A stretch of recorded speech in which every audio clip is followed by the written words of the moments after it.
Hey guys, tonight we're moving away from the gleaming thrones of Olympus and walking a darker, more earthly path.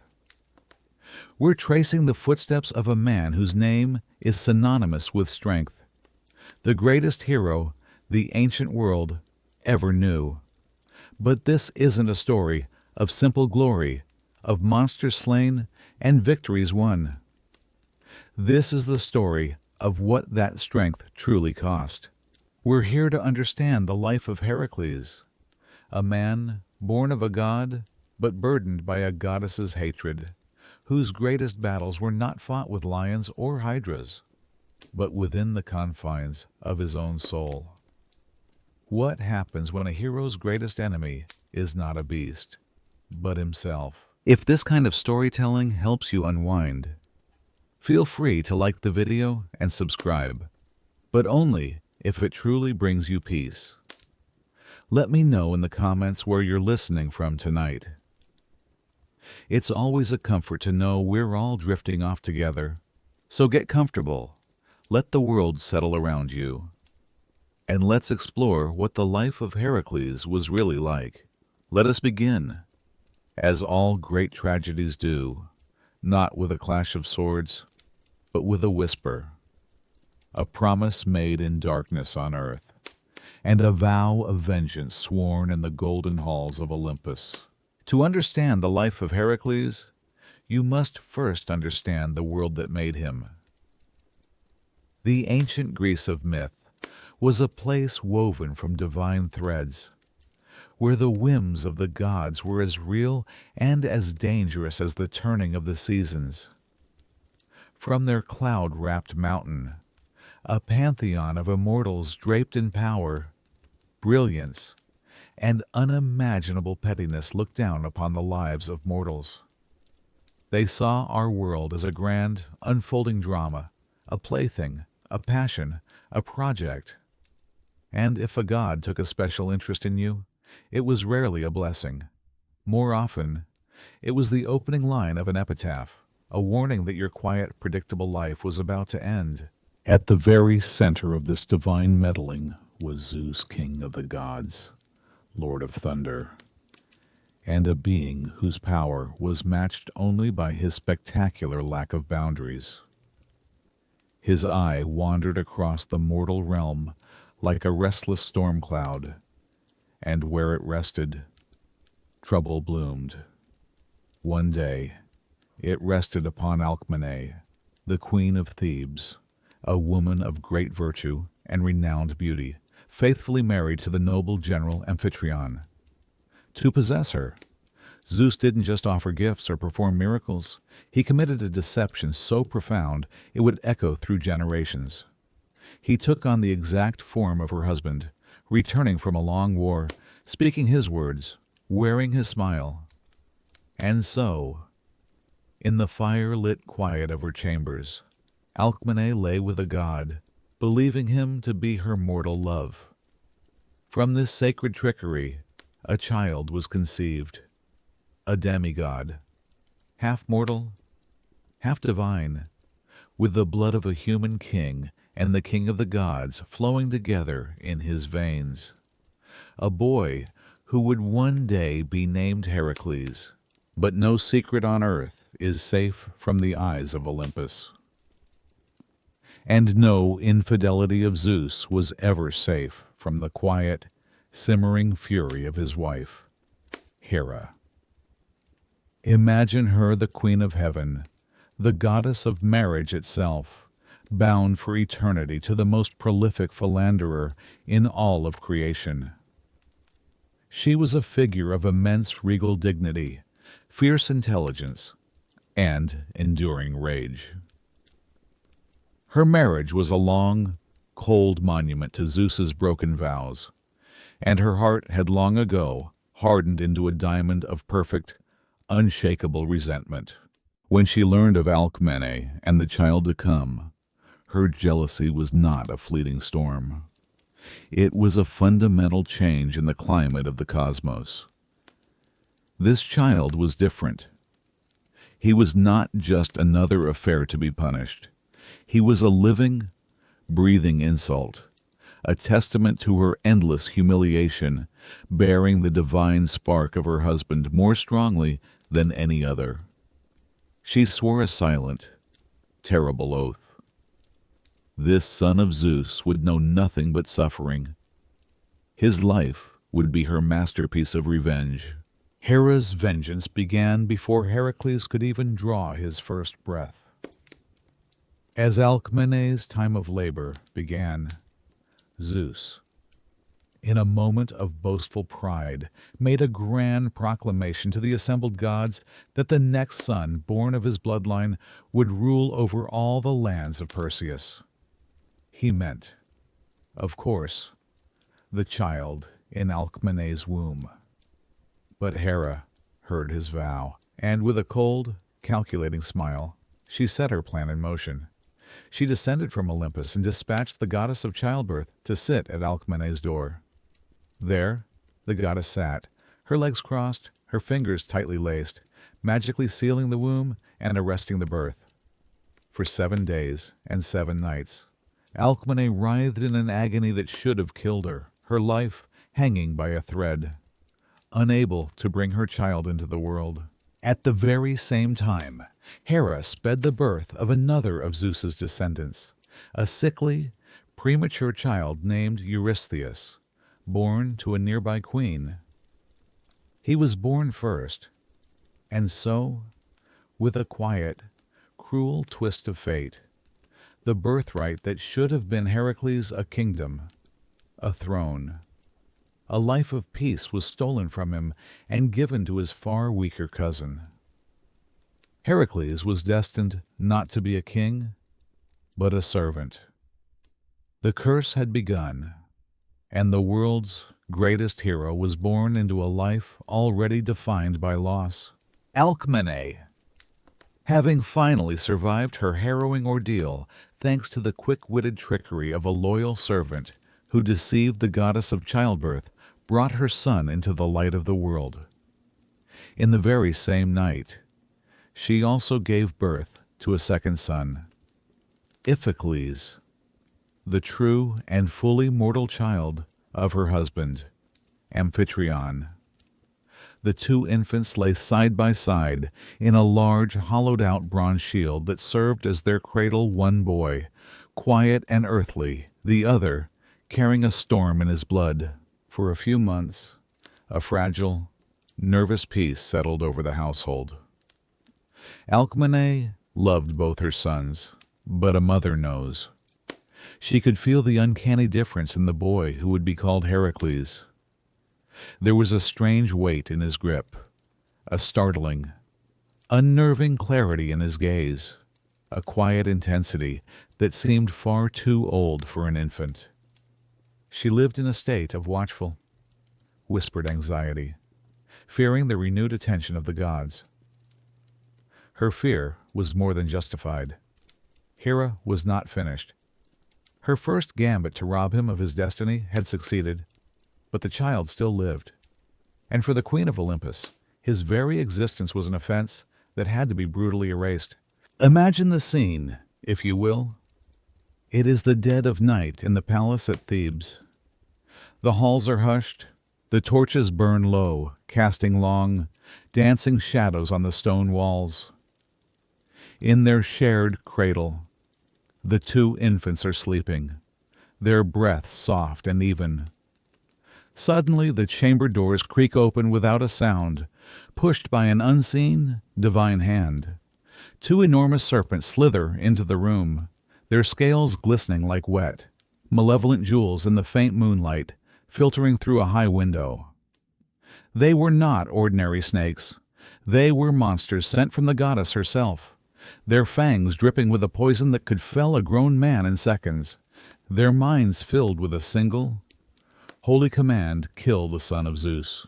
They moved with a sinister, fluid purpose, making their way directly to the cradle.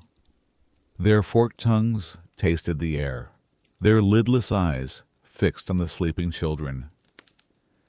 Iphicles, the mortal twin, awoke at the cold, dry touch of their scales, and began to wail, his terrified cries piercing the stillness of the night.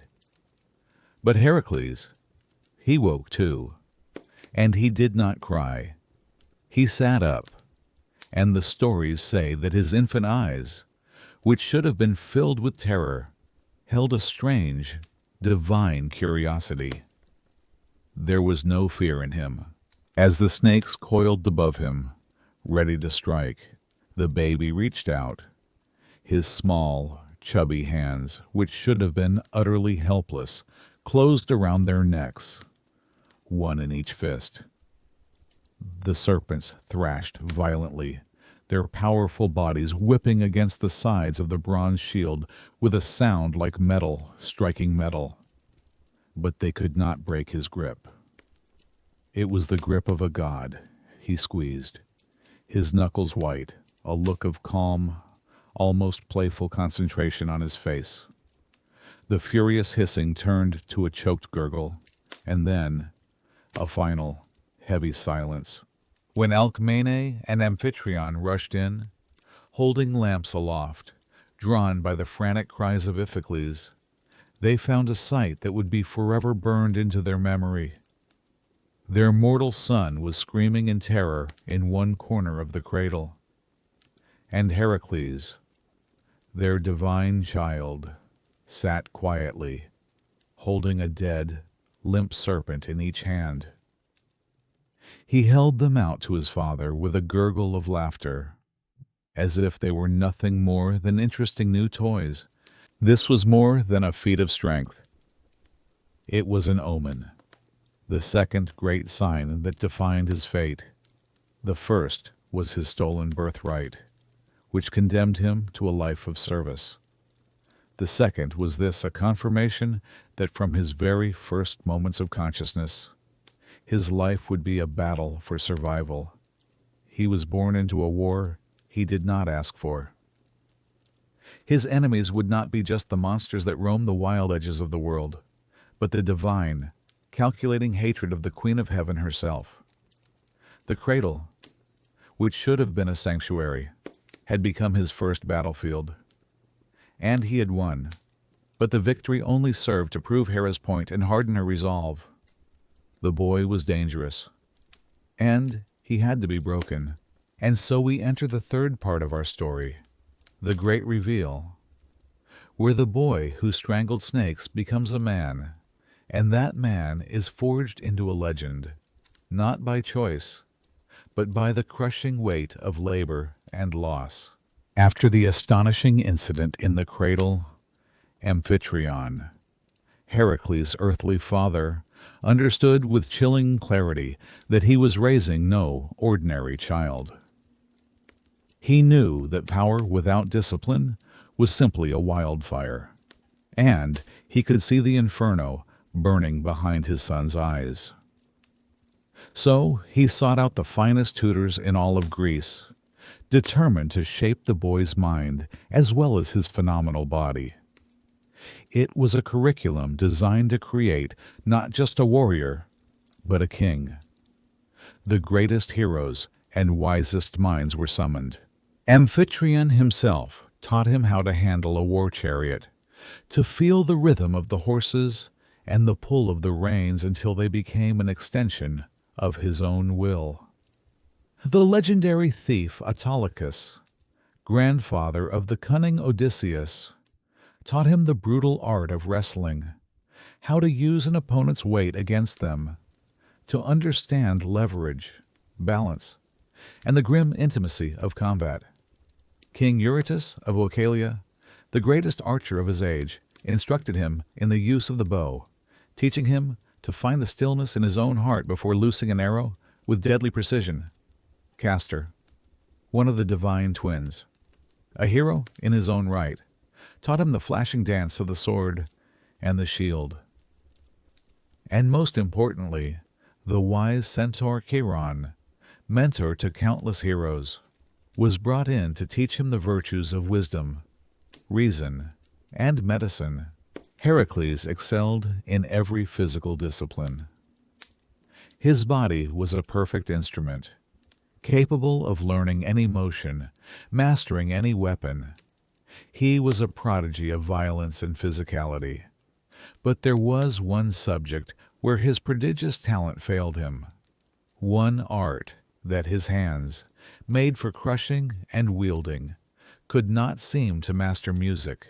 His teacher was a man named Linus, brother to the great Orpheus, whose own music could charm the beasts and stones of the world.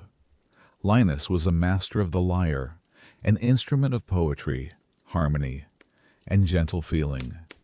It required a delicate touch, a soul attuned to quiet things.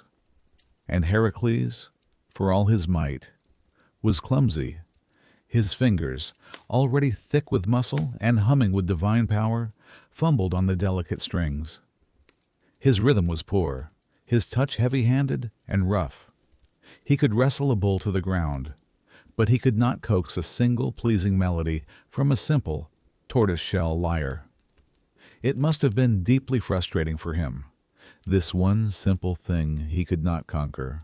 One afternoon, during a lesson, Linus's patience finally wore thin. He reprimanded Heracles for his lack of progress, perhaps more sharply than he intended. He might have called him clumsy or oafish, or said he had no soul for music. We don't know the exact words that were spoken, but we know their devastating effect. In that moment, something inside the young Heracles snapped. It was a flash of the same divine, uncontrollable rage that would haunt him for the rest of his life. A surge of power, untempered by wisdom, blind and absolute. He lifted the lyre, this delicate instrument of peace and beauty, and in a single, furious motion, he struck his teacher across the head. The lyre, made of wood and gut, shattered into pieces, and Linus, the gentle master of song, fell to the floor, dead. A terrible silence filled the room. The hot rage receded as quickly as it had come, leaving behind a horrified, stunned teenager staring down at what his hands had just done. This was the first time Heracles learned the brutal truth of his existence. His strength was a part of him, but it was not always his friend. It was a separate, wild entity living inside his skin. And if he lost control for even a single, impulsive second, it could turn an instrument of music into a weapon of murder. It was not an act of malice. It was an act of pure, unthinking impulse. And that, perhaps, was even more terrifying. Though Heracles was later acquitted at a trial for the killing, Amphitryon could no longer ignore the danger. He loved the boy, but he now deeply feared him.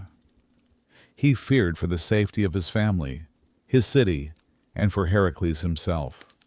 So, with a heavy heart, he sent the young man away from the world of men, exiling him to the lonely, windswept slopes of Mount Cithaeron to live as a shepherd.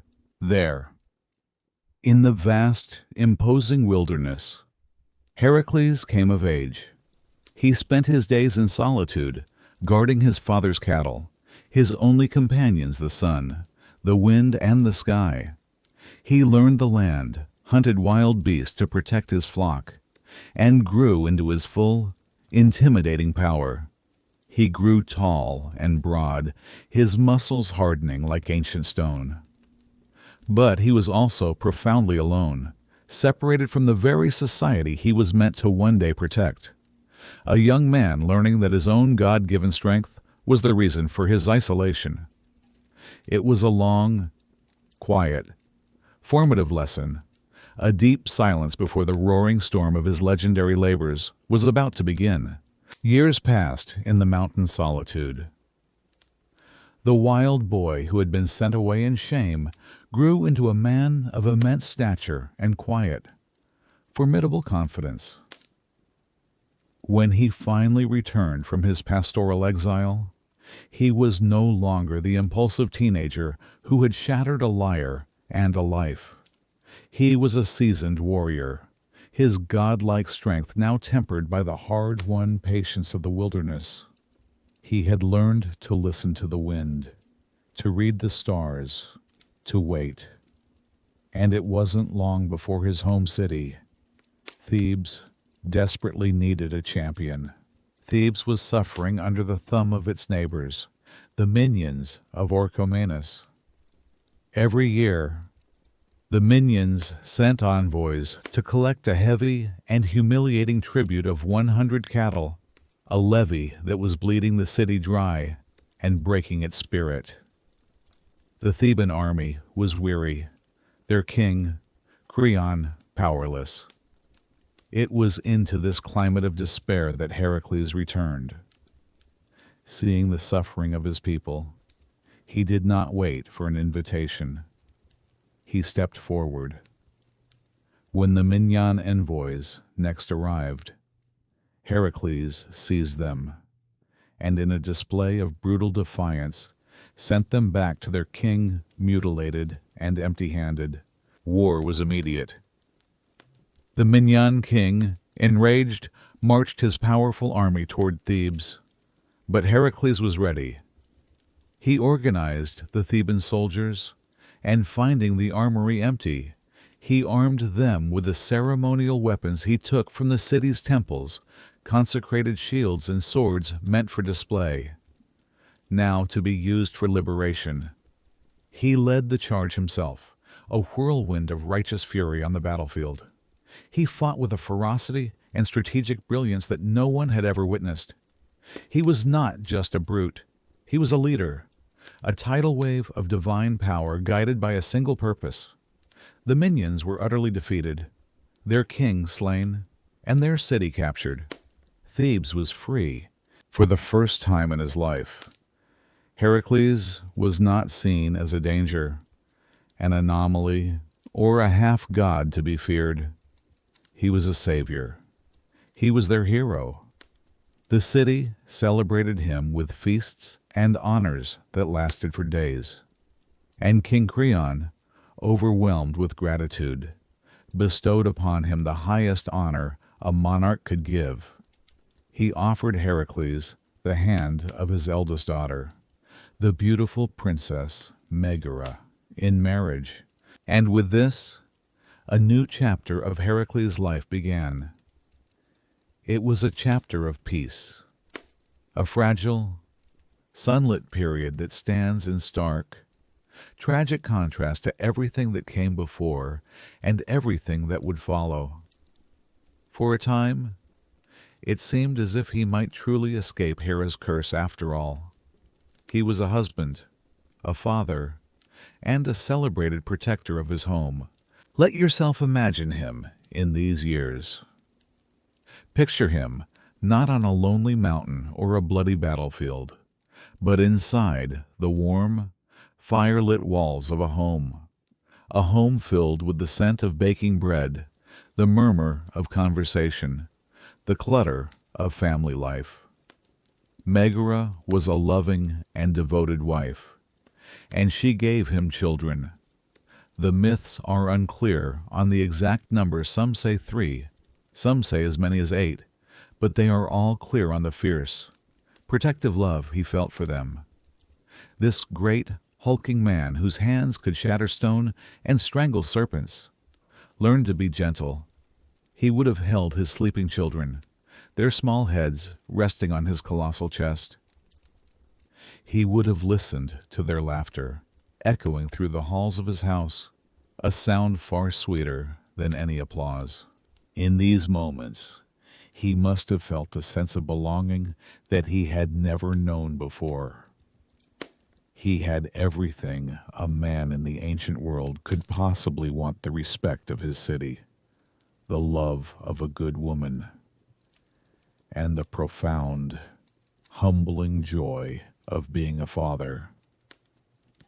He was no longer just the son of Zeus, an uncomfortable secret.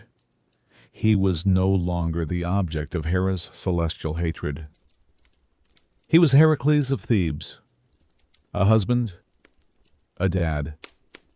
The violent storm of his youth had passed, and he had found a quiet harbor. He must have looked at the life he had built and believed, with all his heart, that his trials were over, that he had finally earned his right to be happy. It is a deeply human thing, isn't it, to believe that happiness, once found, is a permanent state of being.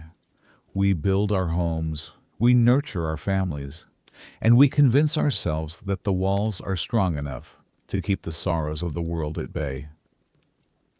Heracles was no different. He laid down his weapons and picked up his children. He built a life of profound, ordinary joy. And it is the very ordinariness of this joy that makes what happens next so unbearably cruel. Because while Heracles was building his small, happy world on earth, Hera was watching from her golden throne on Olympus, and she was not a goddess who tolerated the happiness of her enemies. This peace was not a pardon. It was merely a pause before the real punishment began.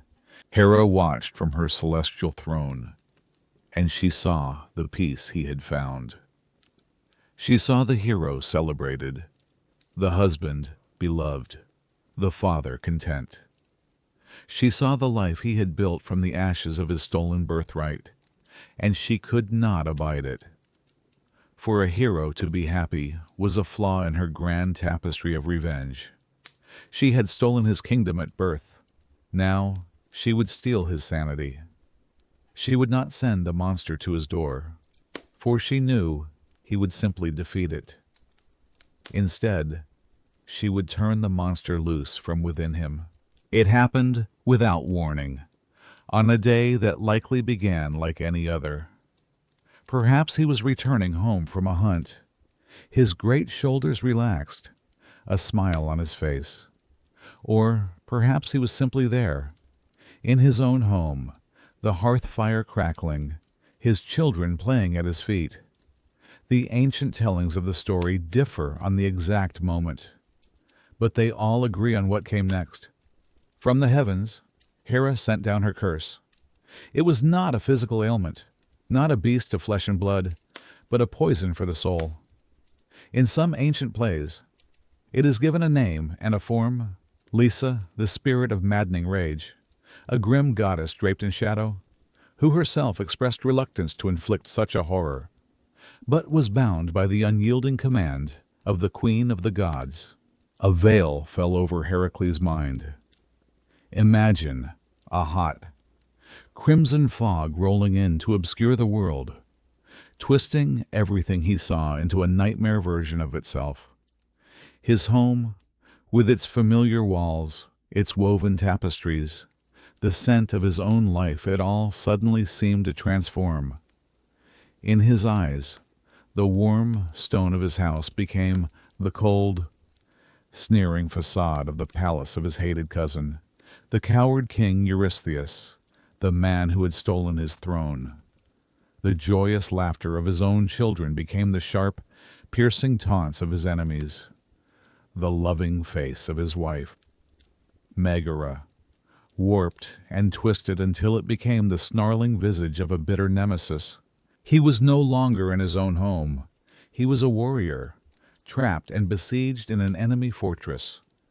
He was not a father. He was a soldier, cornered, fighting for his very life against overwhelming odds. The stories say he grabbed his bow, the same bow that had slain so many beasts, and began his terrible work. He saw his eldest son, not as a boy running to greet him, but as an enemy archer, taking aim for his heart. He fired an arrow, and the vision fell. He saw his other children, not as his own flesh and blood, but as the monstrous spawn of his rival, and he hunted them down, one by one, through the halls of his own house, a place he now perceived as a battlefield. Megara, screaming in a terror and disbelief that must have shattered her soul, tried to shield their last child. She tried to call out to the husband she knew, the hero she loved, her voice pleading to break through the terrible illusion. But the man she was looking at was not her husband. His eyes were not his own. They burned with a cold, inhuman, divine fire. In his delusion, she was the final enemy, the queen of this enemy stronghold, the source of all this perceived danger. He turned his terrible, God-given strength upon her, and in the end, she and all of his children lay slain at his feet. He stood there for a long time, panting, the blood of his own family on his hands, his mind still trapped in the glorious illusion of victory. He had purged the palace of his enemies. He had won. Exhausted by the phantom battle, he fell into a deep, heavy, dreamless sleep, surrounded by the profound silence of the dead. And then he woke, slowly, like the tide receding from a shore littered with the wreckage of a storm. The madness drained away. The crimson fog lifted from his eyes, and he saw. He saw not an enemy palace, but his own home in ruins. He saw not the bodies of his foes, but the small, still, broken forms of his sons. And he saw his wife, Megara, lying where she had fallen. The truth returned to him, not in a rush, but in a slow, agonizing, soul-crushing wave. He looked at his hands, those heroic hands, now covered in the blood of the people he loved most in the world, and a cry of pure, animal grief tore from his throat, a sound so terrible that it shook the foundations of the house and silenced the birds in the trees outside. The hero, who had faced down gods and monsters, was now brought to his knees by a horror of his own making. He had become the very thing he fought against. In that moment, he was not a demigod, not a savior. He was a man utterly and completely broken, drowned in a silence more terrifying than any monster's roar. This was Hera's true, perfect victory. She had not killed him. She had forced him to destroy everything he had ever loved, and then left him to live with the memory. In the aftermath of the slaughter, a great and heavy darkness fell upon Heracles. He was polluted, not just in spirit, but in the ancient Greek sense of the word. He carried a miasma, a spiritual stain of blood guilt so potent that it tainted everything he touched. The ground he walked on, the air he breathed, all of it was corrupted by his presence. He shut himself away from the world, a ghost in the ruins of his own life, refusing to speak, refusing to eat. In his despair, he resolved to end his own life, to follow his family into the darkness where he could do no more harm. But he was not entirely alone. In some versions of the myth, it is his earthly father, Amphitryon, who finds him. In others, it is his cousin, the great hero, Theseus, king of Athens. Whoever it was, they found Heracles sitting in filth and shadow, wrapped in a grief so profound it was like a physical shroud. This visitor did not recoil in horror. They saw not a monster, but a friend, a great man suffering under the cruel machinations of a god. They spoke to Heracles, not with judgment, but with compassion, persuading him that to die now would be a coward's escape. The true test of a hero, they argued, was not to avoid suffering, but to endure it. They performed the initial rites of purification, cleansing the physical stain, but both men knew it was not enough. The stain on Heracles' soul remained, deep and indelible, to find a true path to atonement. Heracles knew he had to journey to the center of the ancient world, to the sacred sanctuary of Apollo at Delphi. Imagine this place, if you will, nestled on the rocky, sun-baked slopes of Mount Parnassus. a place where the veil between the world of mortals and the world of the gods was perilously thin. The air itself felt different there, thick with the scent of burning laurel leaves, the whispers of forgotten prayers, and the faint, intoxicating vapor that was said to rise from a chasm in the earth, granting the gift of prophecy. Here, kings and commoners came from all over the known world, desperate for a glimpse into their fate, for a cryptic word from the god of light. Heracles, the greatest hero of his age, came not as a conqueror, but as a broken penitent. He entered the solemn temple and stood before the Pythia, the high priestess of Apollo. She was a woman who sat upon a bronze tripod, her eyes clouded and unfocused, her voice a hollow vessel for the words of the god himself.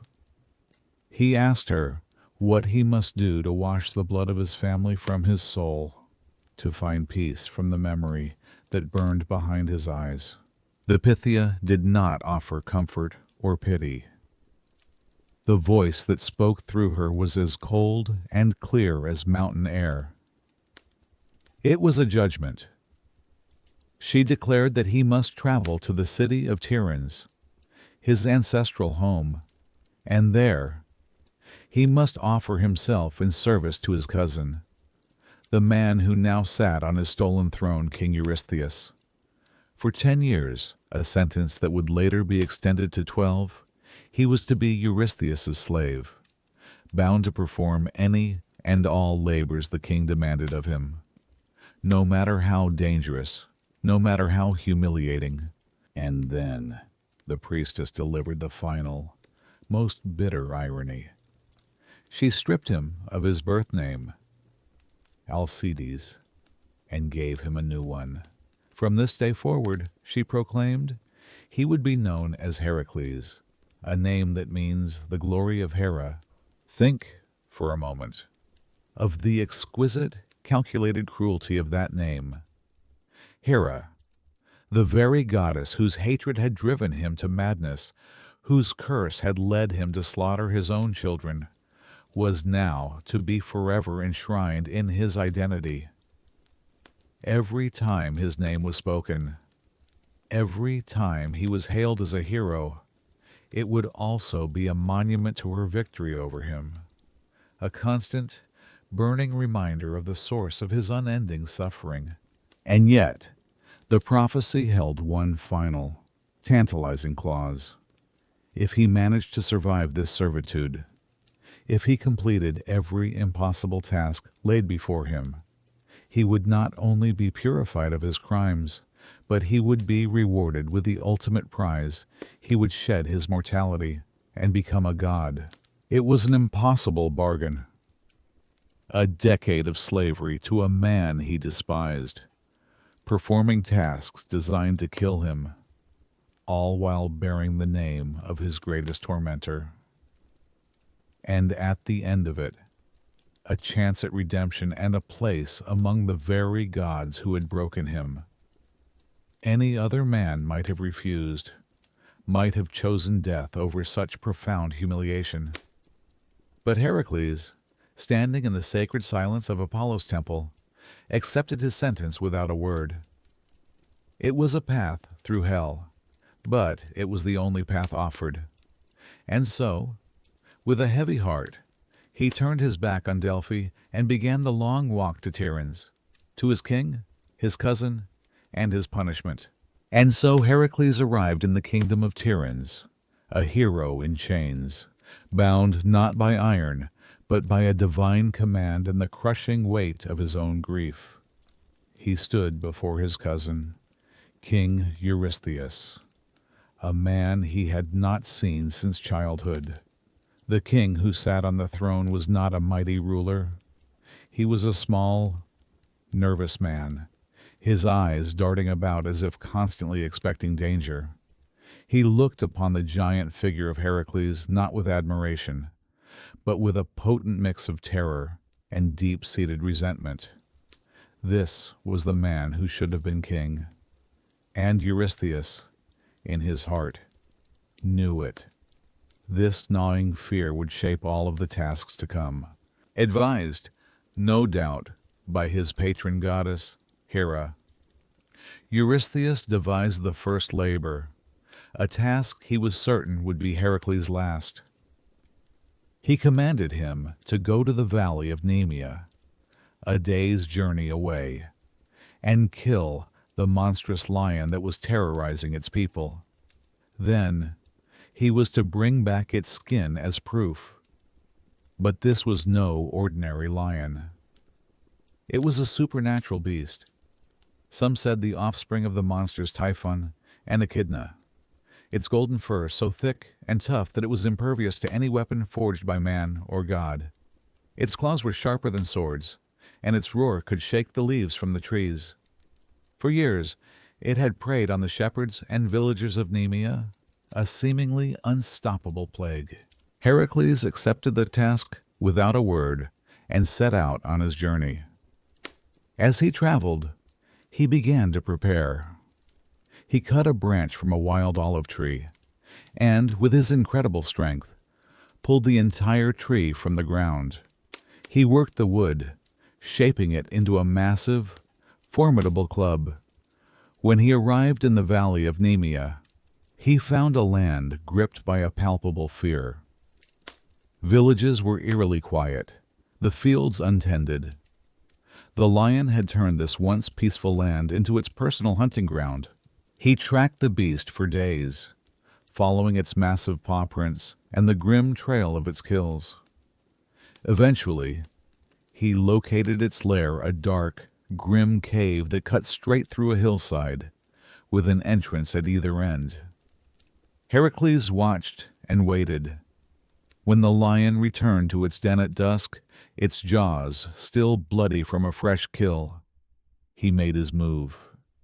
He first blocked one of the entrances with a net of his own making and a pile of large stones, trapping the creature inside. Then, holding his bow and his new club, he entered the darkness through the remaining opening. His eyes slowly adjusted to the gloom, and he saw the beast. Its form was a massive, muscular silhouette against the faint light from the cave mouth, its golden eyes gleaming like two malevolent stars. Heracles drew his bow. An arrow knocked and let it fly. It struck the lion square in the flank and bounced off the impenetrable hide, clattering uselessly to the stone floor. He tried again, and again, with the same result. His arrows, which could pierce any armor, were like children's toys against this creature. Angered, he cast aside the bow and took up his massive olive wood club. As the lion lunged with a deafening roar that echoed in the enclosed space, Heracles swung the club with all his might, connecting with the beast's skull. The sound was like a thunderclap. The great club shattered into splinters from the force of the blow, and the lion was merely stunned, shaking its great head as if bothered by a fly. Now Heracles understood. No weapon would work. This battle would not be won by tools, but by flesh and bone, by the raw, divine power that flowed in his veins. He threw aside the remnants of his club and met the lion's next charge head on. In the suffocating darkness of the cave, the demigod and the monster became a whirlwind of muscle and fury. He wrestled with the beast, its claws tearing at his skin, its hot, foul breath on his face. Finally, Heracles managed to get his powerful arms around the lion's thick neck, locking it in a chokehold. The creature thrashed and bucked, its immense power fighting against his, but Heracles held on, his own divine strength slowly, inexorably crushing the life from the beast. At last, the great lion went limp and fell dead to the floor of the cave. His first labor was complete, but a new challenge arose. He wished to take the lion's magnificent hide as both trophy and armor, but he could not skin it. His knife was useless against the magical pelt. As he sat, frustrated, beside the creature's body, some say the goddess Athena appeared to him in the guise of an old woman. She gently suggested that the sharpest tool to cut the hide might be a part of the creature itself. Following her advice, Heracles took one of the lion's own razor-sharp claws, and it sliced through the skin with ease. He returned to Tiryns not just as a conqueror, but as a terrifying spectacle. He wore the golden pelt as a cloak, and the lion's head as a fearsome helmet, its empty eyes staring out, its fanged jaws framing his own bearded face. When King Eurystheus saw this primal figure approaching this man who wore a monster as if it were a simple garment, he was overwhelmed with terror. He shrieked and scrambled to hide himself in a large bronze storage jar, a pithos, that was kept in the palace courtyard. From that day forward, the cowardly king refused to meet Heracles face to face. He would issue all his future commands only from a safe distance, through a herald named Coprius. Heracles had succeeded, but his victory only deepened the chasm of fear and hatred between the servant and his king. King Eurystheus, now communicating from the cowardly safety of his bronze jar, was more determined than ever to be rid of his terrifying cousin. He and Hera conspired to create a second task, one that relied not on simple strength, but on a nightmarish, regenerative power that seemed impossible to overcome.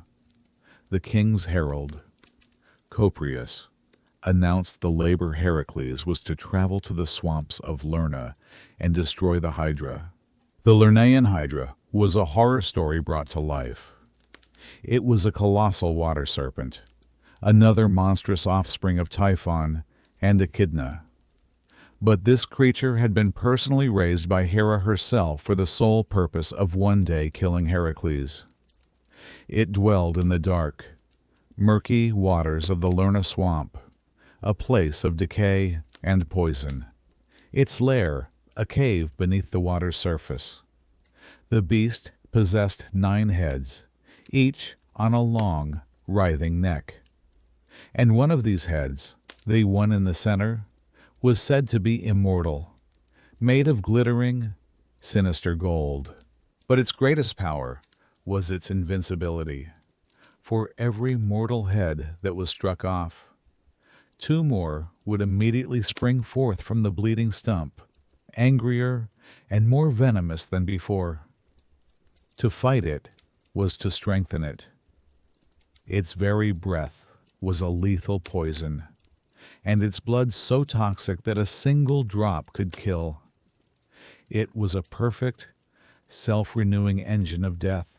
Heracles, having learned from his last battle that brute force was not always the answer, decided not to go alone this time.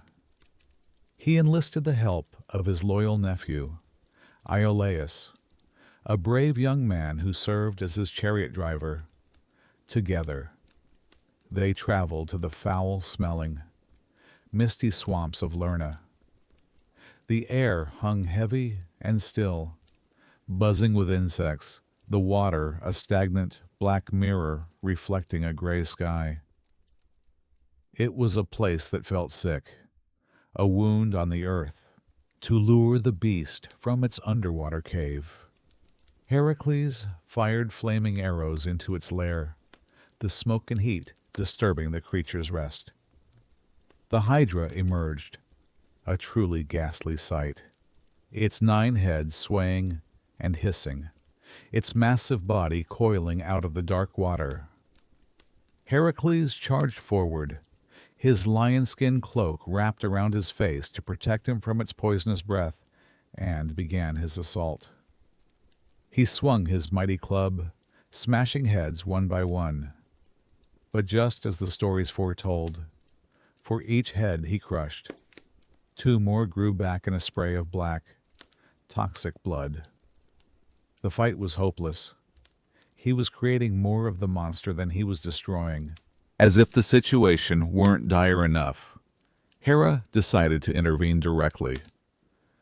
From the swamp's muddy bottom, she sent another creature to aid her champion, a giant crab, which scuttled towards Heracles and began pinching at his feet, trying to distract him, to make him lose his footing. Annoyed by the creature's interference, Heracles, with a furious cry, crushed the giant crab under his heel, shattering its shell. As a reward for its loyal, albeit failed, service, Hera would later place the crab in the heavens as the constellation Cancer. But the main problem remained. Heracles realized he could not win this battle alone. He called out to Iolea, and together they devised a plan. They would fight the monster with fire and steel. Heracles drew his sword and began the grim work of decapitating the Hydra's heads. As soon as a head was severed, Iolaus, holding a burning torch, would rush in and cauterize the wound, searing the flesh with fire so that no new heads could grow. It was a gruesome, desperate dance. Heracles would slice, the heads hissing and snapping even as they fell. Iolaus would follow, the firebrand sizzling as it met the bleeding neck stumps. One by one, they worked their way through the 8 mortal heads until only one remained, the golden, immortal head. Heracles sliced it from the Hydra's body, but even when severed, it continued to writhe and hiss with undying life. To neutralize it, he buried it deep in the earth and rolled a massive boulder on top of it, where it remains, so the stories say, trapped for all time. The battle was won. But Heracles, ever the pragmatist, saw an opportunity in the monster's corpse. He took his arrows and dipped their tips into the Hydra's black, poisonous blood. This act would give him the deadliest weapon in the world, arrows that guaranteed a slow, agonizing death to anyone they touched. It was a weapon born of a monster, and it was destined to bring about more tragedy, including, one day, his own. When he returned to Tiryns, Eurystheus was aghast that he had survived. Oh, but upon learning that Iolaus had helped him, the king peevishly declared that the labor did not count towards the required 10. It was a petty, bureaucratic slight, a way for the cowardly king to assert his meager power. Heracles had faced down a regenerative monster and a goddess's spite, only to be denied his credit by a technicality. The long road to atonement had just gotten a little longer. Having failed to kill Heracles with a creature of brute force and another of regenerative monstrosity, Eurystheus and Hera devised a new kind of challenge. The third labor was a far more subtle trap. It was not a test of strength, but a test of piety, patience, and precision. The goal was not simply to make Heracles fail, but to make him commit a sacrilege so profound that he would incur the wrath of one of Olympus's most formidable and unforgiving goddesses. The command was delivered. Heracles must capture the Ceryneian hind and bring it back to Tiryns alive. This was no monster. The Ceryneian hind was one of the most beautiful and elusive creatures in the world. It was a female deer of incredible size, with hooves of bronze that never tired, and most remarkably, a set of magnificent golden antlers that shimmered in the sun. It was faster than a falling star, said to be able to outrun an arrow in full flight. And most importantly, it was sacred to Artemis, the virgin goddess of the hunt, the moon, and the untamed wilderness. To harm this creature, to even touch it without her permission, was to invite a swift and terrible divine retribution. The trap was set. Heracles had to capture an uncatchable beast without harming it, and in doing so, risk the fury of a goddess. Heracles understood the delicacy of the task. He could not use his club or his brute strength. This labor required a different kind of power endurance. He found the hind's tracks in the land of Oenui and began the chase. And what a chase it was! It was not a sprint or a battle, but a marathon that would test the very limits of his demigod stamina. For 1 full year, Heracles pursued the golden hind. Imagine the passage of seasons, marked by his relentless pursuit. He followed it through the heat of summer, his skin baked by the sun. He chased it through the falling leaves of autumn, his breath misting in the cool air. He tracked it through the snows of winter, his lion-skin cloak pulled tight against the cold. The chase led him across all of Greece, over jagged mountains, through deep forests and across sun-drenched plains. The hind never seemed to tire, its bronze hooves carrying it effortlessly over any terrain. Any mortal man would have given up within days, his body and spirit broken. But Heracles endured. It was a silent, year-long test of will between the demigod and the divine beast. Finally, after a full cycle of the seasons, the hind, perhaps sensing the end of the chase, grew weary. It fled to the highlands of Arcadia, seeking refuge on Mount Artemision, a place sacred to its mistress, or by the banks of the river Ladon. There, exhausted, it paused to drink. This was the moment Heracles had waited for. He knew he could not simply grab it. It was too fast. He needed to immobilize it without causing a serious wound. Drawing his bow, he took a slow, steady breath. This shot required more skill than any he had ever attempted. It was not meant to kill, but to capture. He aimed not for the heart or the head, but for the legs. The arrow flew, a perfect shot, and pierced both of the hind's forelegs, pinning them together in the space between bone and sinew. It was a wound, but a shallow one that drew little blood and could be easily healed. The creature stumbled, and at last Heracles was able to lay his hands upon it. He lifted the magnificent, breathing creature onto his colossal shoulders and began the long journey back to Tiryns. But his trial was not over.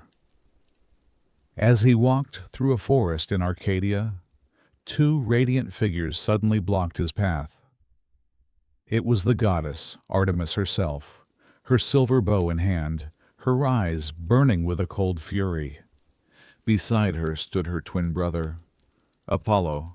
Insolent mortal. Artemis's voice was like the crack of a breaking icicle. How dare you hunt my sacred creature for this sacrilege? You will pay with your life. Heracles, facing the enraged goddess, did not reach for a weapon. He did not boast of his strength. He gently lowered the hind to the ground and bowed his head in humility. He calmly and respectfully explained the situation.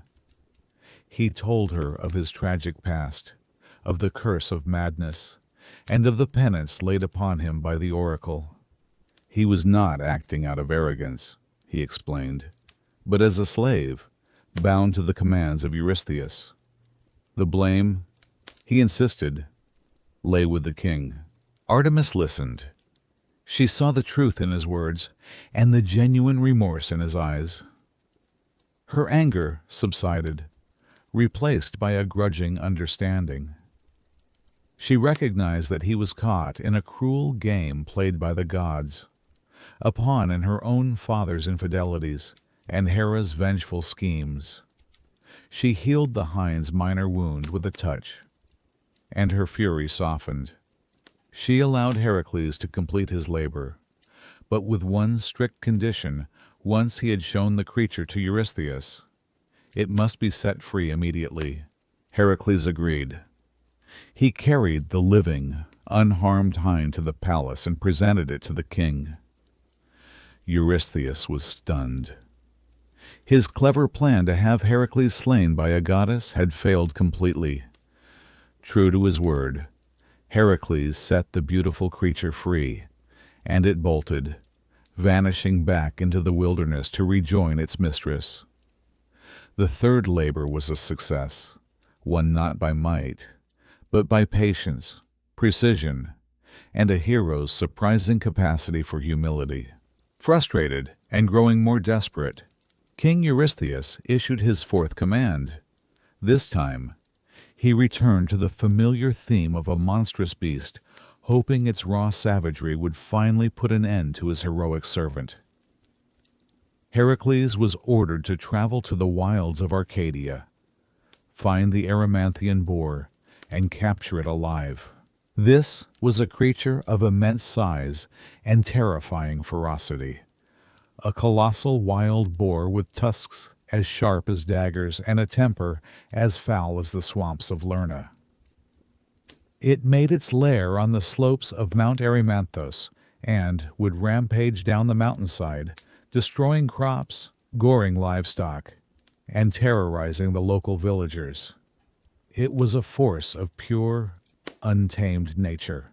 Heracles set out once more, but this journey would be marked by one of the deepest tragedies of his life, a tragedy born not from the labor itself, but from a simple act of friendship along the way. While traveling through the Peloponnese, he decided to visit a friend, a kind and civilized centaur named Pholus. Unlike most of his brethren, who were wild and brutish, Pholus was wise and gentle. He welcomed Heracles into his cave with great hospitality, roasting meat for his guest while he himself ate his food raw, as was the centaur custom. Heracles, pleased with the meal, asked if they might open a jar of wine to share. Pholus hesitated. He explained that the wine jar in his cave was a special one, a gift to the centaurs from the wine god Dionysus himself, and it was the common property of all the centaurs on the mountain. Its aroma was so powerful and divine, he warned, that if he opened it, the other centaurs would surely smell it and descend upon them in a frenzy. Heracles, perhaps overconfident, perhaps simply thirsty, urged his friend to open it anyway. Reluctantly, Pholus yielded. The moment the lid was removed, a heavenly, intoxicating fragrance billowed out of the cave and drifted on the mountain air. Just as Pholus had feared, the other centaurs caught the scent. Driven mad by the aroma and enraged that their sacred wine was being drunk without them, they stormed the cave. They were not looking to talk. Armed with uprooted fir trees and massive rocks, they attacked. A terrible battle erupted. Heracles, defending himself and his host, was forced to fight back. He unleashed his arrows, the same arrows he had dipped in the lethal poison of the Lernaean hydra. The centaurs, struck by the venomous tips, died in screaming agony. He drove them from the cave, pursuing them across the mountain. But in the chaos of the fight, a terrible accident occurred. One of the poisoned arrows went astray and struck his old teacher, the wise and noble centaur Chiron, in the knee. Chiron was immortal, and so he could not die. But the Hydra's poison was absolute, inflicting an unending, excruciating pain that even his divine nature could not heal. His immortality had become a curse, trapping him in an eternity of agony. Eventually, in a final act of compassion, he would trade his immortality with Prometheus, allowing him to finally die and find peace. The tragedy did not end there. When Heracles returned to the cave, he found his host, Pholus, also dead. The kind centaur, while curiously examining one of the fallen Hydra arrows, had accidentally dropped it. It pierced his foot, and the deadly poison killed him instantly. Heracles had come seeking friendship and rest, but had left a trail of death and sorrow behind him, having inadvertently caused the deaths of his host and his beloved mentor. With a heart heavier than any boulder, he continued on his quest.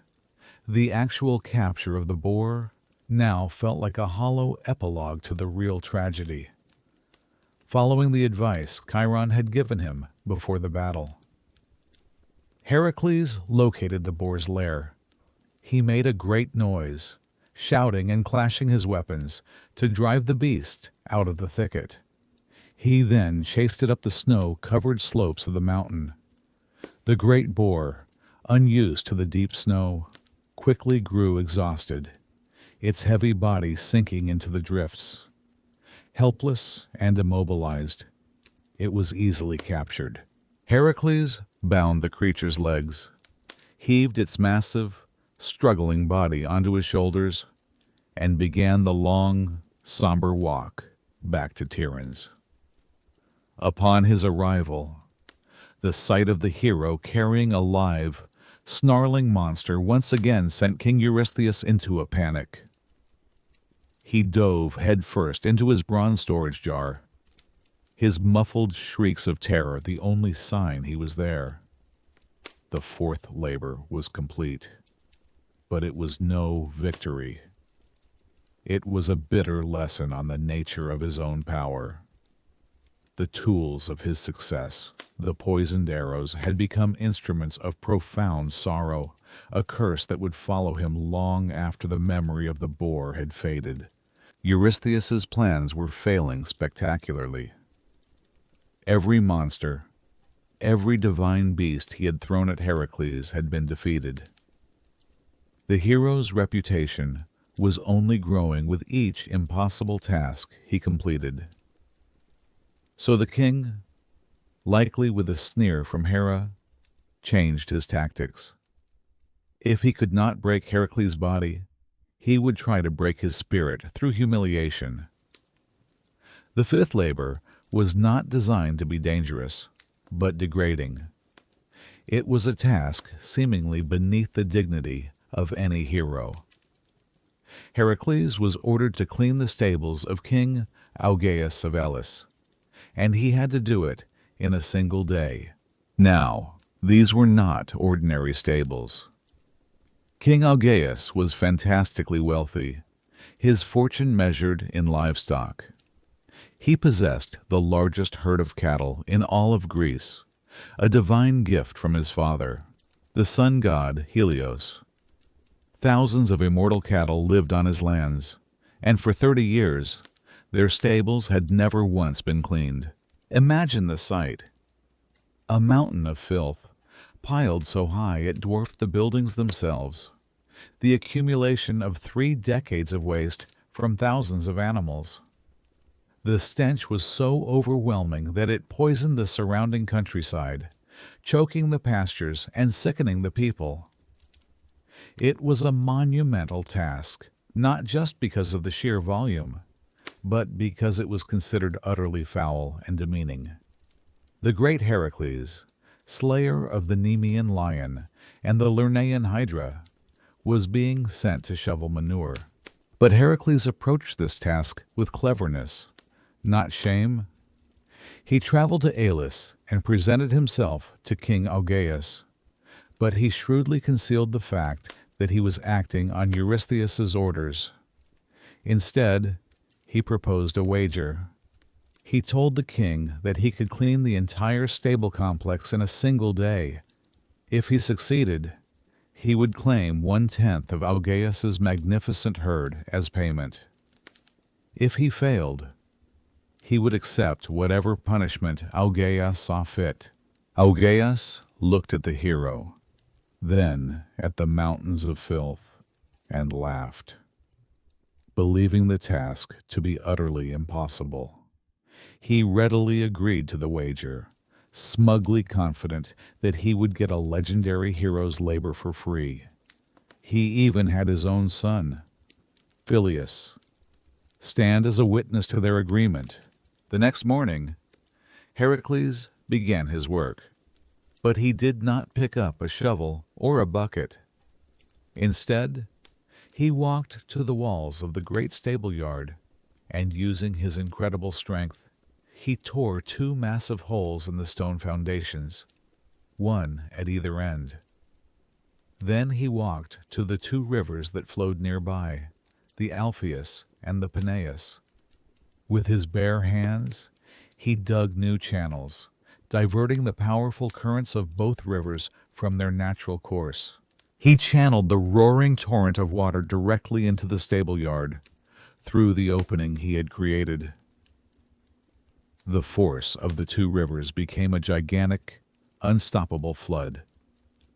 It surged through the stables, lifting the decades of accumulated filth and carrying it all away, washing the entire complex clean down to the bare stone. By late afternoon, the rivers were returned to their original paths, and the stables stood gleaming and spotless under the sun. The impossible had been achieved in a matter of hours. When Augeas saw what had been done, his jaw dropped in disbelief, but his shock quickly turned to greed. Having learned from a messenger that Heracles was, in fact, performing a labor for Eurystheus, the king brazenly refused to honor their agreement. He denied that he had ever promised payment. Heracles, however, had anticipated this. He took the matter before a local court of judges. To Augeas's fury, his own son, Phileus, bravely testified against him, confirming that his father had indeed made the wager. Enraged at this betrayal, King Augeas, before the judges could even make their ruling, banished both Heracles and his honest son from the kingdom. Heracles left without his payment, but he did not forget the injustice. Years later, he would return with an army, depose Augeas, and place the honorable Phileus on the throne of Elis. But for now, he returned to Tiryns to report his success. Eurystheus, who had been gleefully anticipating Heracles' failure and humiliation, was furious, desperate to find a flaw. The king declared that this labor, too, would not be counted. His flimsy excuse was that Heracles had undertaken the task for pay, which, he claimed, violated the terms of his servitude as a purifier. It was another petty, infuriating ruling. Heracles had cleaned a blight from the earth with his ingenuity, only to be cheated by one king and disqualified by another. His sentence remained unchanged, and the path to his atonement grew ever longer. With the matter of the stable settled, at least for now, Eurystheus quickly devised the sixth labor. He sent Heracles to the beautiful, but blighted, region of Arcadia, to a dense, marshy woodland that surrounded Lake Stymphalia. His task was to deal with a pestilence that had made the area uninhabitable to Stymphalian birds. These were not ordinary birds. They were a vast, terrifying flock of man-eating creatures, said to have been nurtured by Ares, the god of war. They had migrated to the thick safety of the Stymphalian swamp to escape a plague of wolves, and had since become a far worse plague themselves. Their bodies were formidable, but their true menace lay in their metallic nature. Their beaks and claws were made of sharp bronze, capable of tearing through flesh and armor as if they were paper. But their most deadly feature was their feathers. They were like sharp, metallic darts, which the birds could launch from their wings with incredible force, raining down death from above on any who dared to approach. To make matters worse, their droppings were highly toxic, poisoning the crops and land, turning a once lush landscape into a dying marsh. When Heracles arrived at the edge of the lake, he immediately understood the true difficulty of the task. The forest was an impenetrable, swampy thicket. The ground was a treacherous mire, too soft and marshy to support his weight, and the trees grew so densely together that the sun could not reach the forest floor. He could hear the birds within the dark canopy, a constant, unsettling chorus of metallic chattering and the sound of bronze feathers scraping against branches, but he could not see them, and he could not reach them. If he tried to enter the woods, he would become hopelessly mired in the bog, an easy and stationary target for their deadly, dart-like feathers. The flock was so enormous that fighting them one by one, even if he could, would be a futile effort. For the first time, the hero was truly stumped, his incredible strength rendered utterly useless by the terrain itself. He stood by the water's edge for a long time, the foul air of the swamp in his lungs, listening to the unseen menace, contemplating the problem, and as he stood there, a familiar divine presence appeared beside him. It was Athena, his protector, the goddess of wisdom and strategy, her gray eyes assessing the situation with a cool logic. She saw that his strength was not the key to this puzzle, so she offered him a tool of divine ingenuity, a solution born of cleverness, not force. She handed him a crotala. In some versions, it was a rattle. In others, a pair of enormous bronze castanets, forged in the fires of Hephaestus, the smith of the gods. They were heavy and ornate, and they were designed to create a sound no living creature could bear. Athena instructed him to climb a nearby peak that overlooked the swamp. From that vantage point, she explained, he could drive the birds from their hidden sanctuary without ever setting foot in the marsh. Heracles did as she advised, climbing the mountain until he stood high above the dark, tangled woods. Then he took the bronze crotala in his powerful hands and clashed them together. The sound that erupted was not music. It was a deafening, terrifying, mind-shattering racket. An immense, discordant clanging that echoed across the lake and ripped through the quiet of the swamp like a physical blow. It was the sound of 1,000 shields being struck by 1,000 hammers at once, a sound so unnatural and piercing that it struck primal terror into the hearts of the metallic birds. Panicked by the unbearable noise, the entire flock rose as one from the safety of the trees in a great, dark, shrieking cloud. They flew frantically into the open sky, desperate to escape the sound, their bronze wings glinting erratically in the sun like a storm of shattered metal.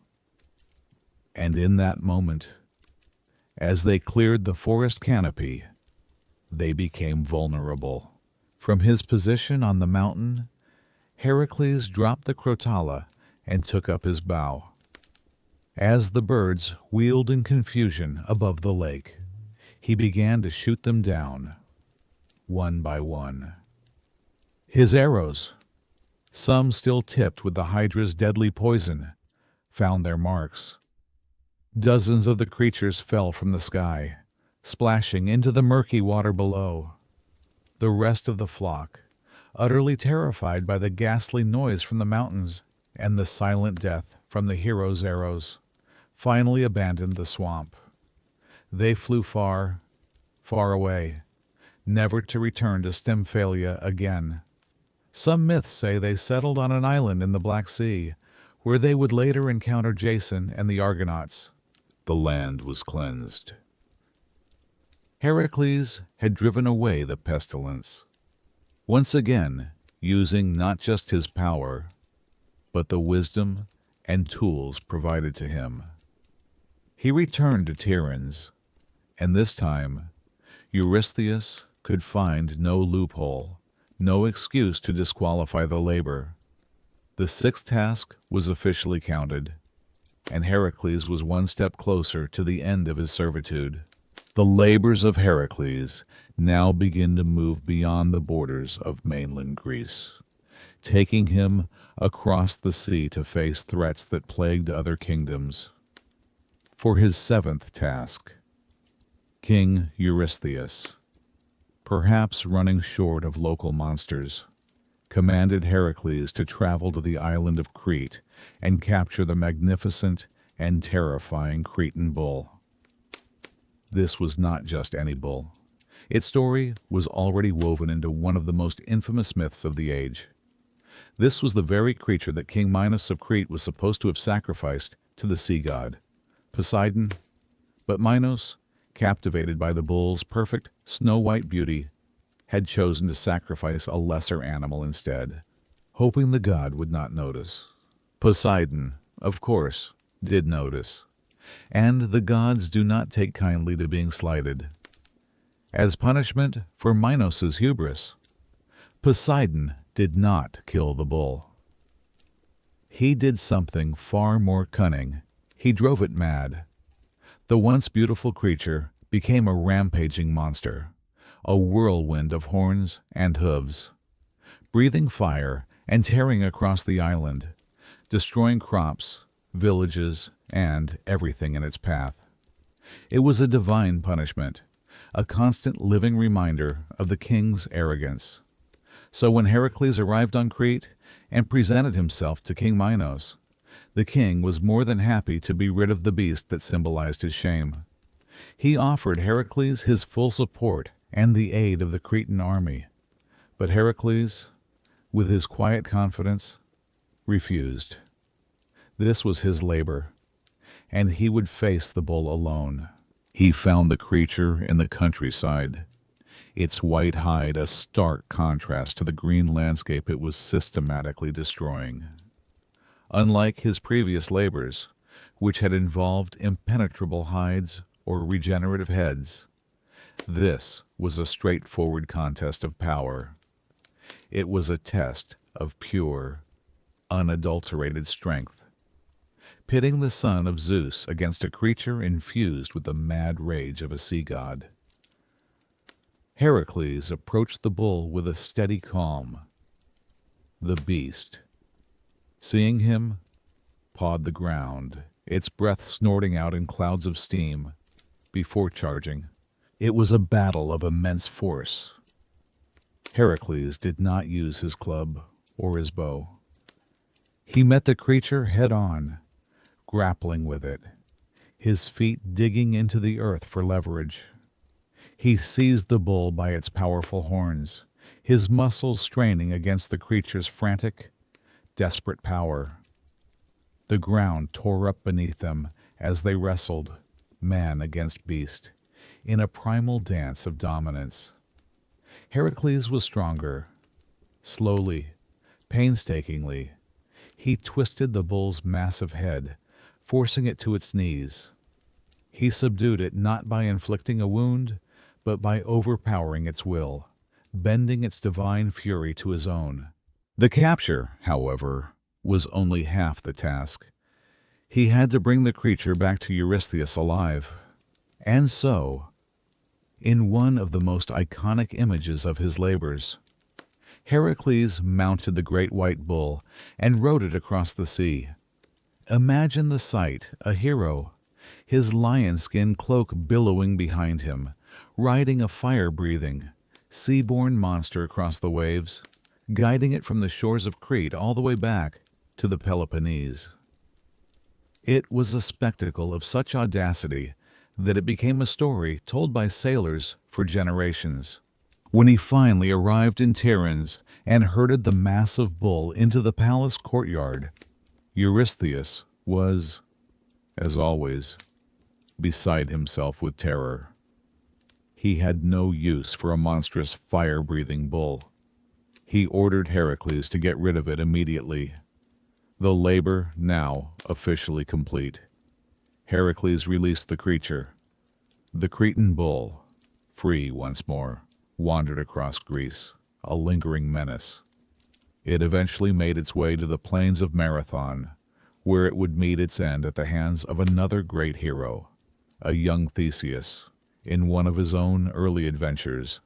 In this way, the labors of the two greatest Greek heroes were forever intertwined. Heracles had captured the beast, and Theseus would later slay it, each hero proving his worth against the same divine monster. The seventh labor was a success, and Heracles had proven that his strength was more than a match for even the raging power of the gods. The eighth labor devised by Eurystheus was one of profound brutality, a task that would force Heracles into a darkness that mirrored the worst aspects of human cruelty.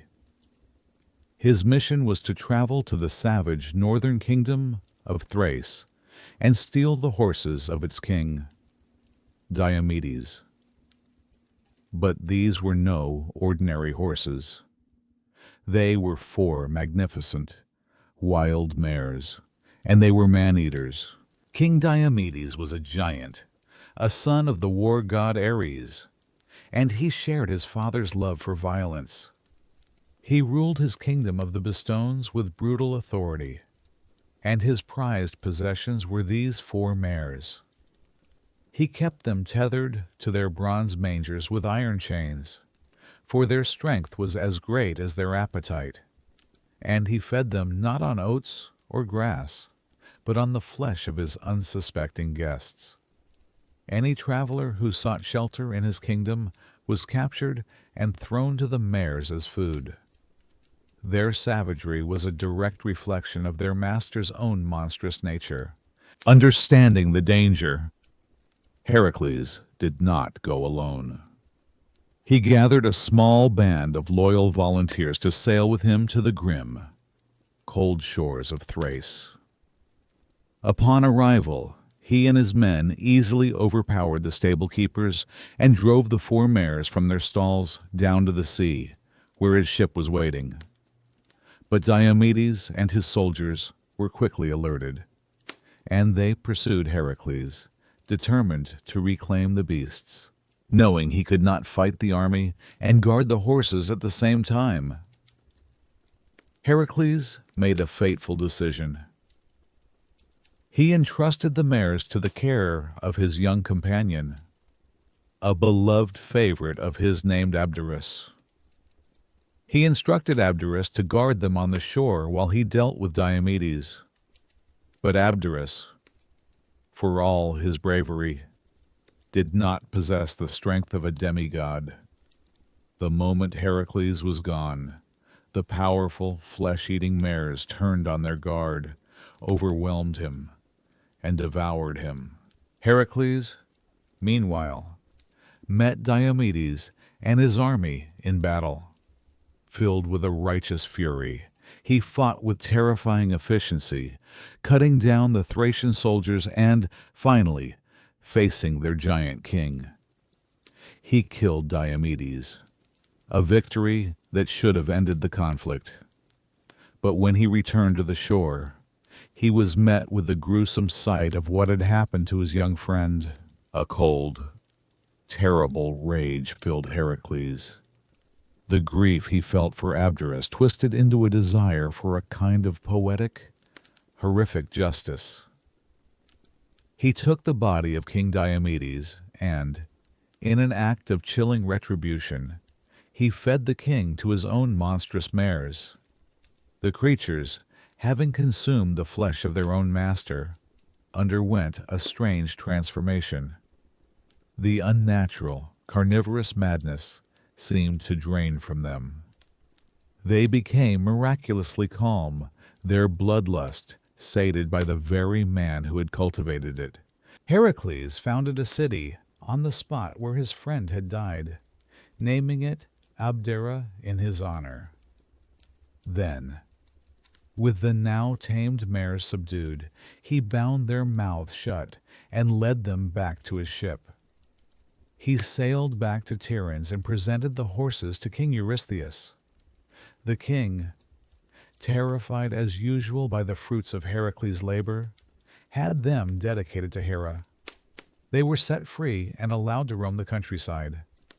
Their legend ends on the slopes of Mount Olympus, where they were eventually killed and eaten by wild beasts. This labor, more than many others, revealed the sheer brutality of the world Heracles inhabited. To defeat a monster, he had lost a friend and had been forced to become a monster himself, using his enemy's own cruelty as a weapon. It was a dark victory, one that left yet another scar on the hero's soul. After the grim violence of Thrace, the ninth labor seemed, on the surface, to be a far simpler and more civilized affair. It was a quest driven not by the need to destroy a monster, but by a simple, domestic desire. Admete, the daughter of King Eurystheus, had heard tales of the magnificent girdle worn by Hippolyta, the queen of the Amazons. This belt, or zoster, was more than a mere accessory. It was a leather war belt, a gift to Hippolyta from her father, Ares, the god of war himself. It was a symbol of her authority, her power, and her status as queen of a nation of warrior women. Admete coveted it, and so Eurystheus commanded Heracles to travel to the distant land of the Amazons and bring it back for her. Heracles once again assembled a band of companions and set sail for Themyscira, the Amazon capital on the southern coast of the Black Sea. The Amazons were a formidable people, a society of women who had dedicated themselves to warfare and disdained the company of men. Heracles expected a difficult battle, but when he arrived, he was met not with hostility, but with curiosity. Hippolyta, the queen, came to his ship to greet him. She was a powerful and impressive figure, but she was not unreasonable. She had heard of Heracles, of his incredible strength, and his heroic deeds. She was impressed by his physique and his reputation. When he explained the reason for his quest, that he was bound by his labors, and sought her belt as a prize, for his king's daughter, Hippolyta, saw no reason to refuse. She saw the nobility in his mission of penance, and was moved by his story. After a calm and respectful conversation, she promised to give him the belt willingly. It seemed, for once, that a labor would be completed through diplomacy and mutual respect. But Hera was ever watchful, and the prospect of a peaceful resolution was anathema to her. She would not allow her hated stepson to succeed so easily. Disguising herself as one of the Amazon warriors, she moved among the city's inhabitants, who were gathering on the shore, marveling at the hero's ship. The goddess began to sow seeds of mistrust and paranoia. She started a vicious rumor, whispering that this stranger was not here on a simple quest. His true purpose, she claimed, was to abduct their beloved queen, Hippolyta, and carry her away as a slave. The Amazons, fiercely protective of their queen and naturally suspicious of strange men, were easily incited. The rumor spread like wildfire, turning their curiosity into fear, and their fear into rage. Believing their queen was in danger, they armed themselves, mounted their horses, and charged towards Heracles' ship in a full-scale attack. Heracles, standing on the deck of his ship, saw the army of warrior women thundering towards him. In that moment, he felt the sharp, bitter sting of betrayal. He believed that Hippolyta's kind words had been a trick, a clever ruse to lull him into a false sense of security before launching a treacherous ambush. All thoughts of diplomacy vanished, replaced by the cold, hard instinct of a warrior. When Hippolyta approached, perhaps to give him the belt as promised, or to quell the unrest, Heracles acted instantly. Believing she was leading the attack, he drew his sword, killed her, and ripped the war belt from her body. A terrible battle ensued. The Amazons fought with incredible ferocity, but they were no match for the son of Zeus and his companions. After a bloody struggle, Heracles and his men fought their way free, raised their anchor, and set sail, leaving behind a dead queen and a shore littered with the fallen. He returned to Tiryns and presented the beautiful, ornate belt to Eurystheus. The ninth labor was complete, but it was a victory that tasted of ash. A mission that could have ended in friendship and respect had been twisted by divine interference into a tragedy of misunderstanding, violence, and sorrow. Heracles had been forced to kill a noble queen who had intended him no harm, all because of the ceaseless, shadowy hatred of a goddess he could never defeat. For his 10th labor, Eurystheus sent Heracles to the very edge of the known world, to a place that was more myth than geography. His task was to journey to the mythical island of Erythea, the Red Island, which lay somewhere in the far western ocean, and bring back the magnificent herd of red cattle that belonged to the monster, Geryon. Geryon was a fearsome creature. He was a giant, but with a monstrous anatomy. He had 3 heads, 6 arms, and 3 bodies joined together at the waist. Every part of him was armed for battle. His herd was guarded by 2 other monstrous figures, a giant herdsman named Eurytion, and a terrifying 2-headed hound named Orthrus, who was the brother of the Hydra and Cerberus.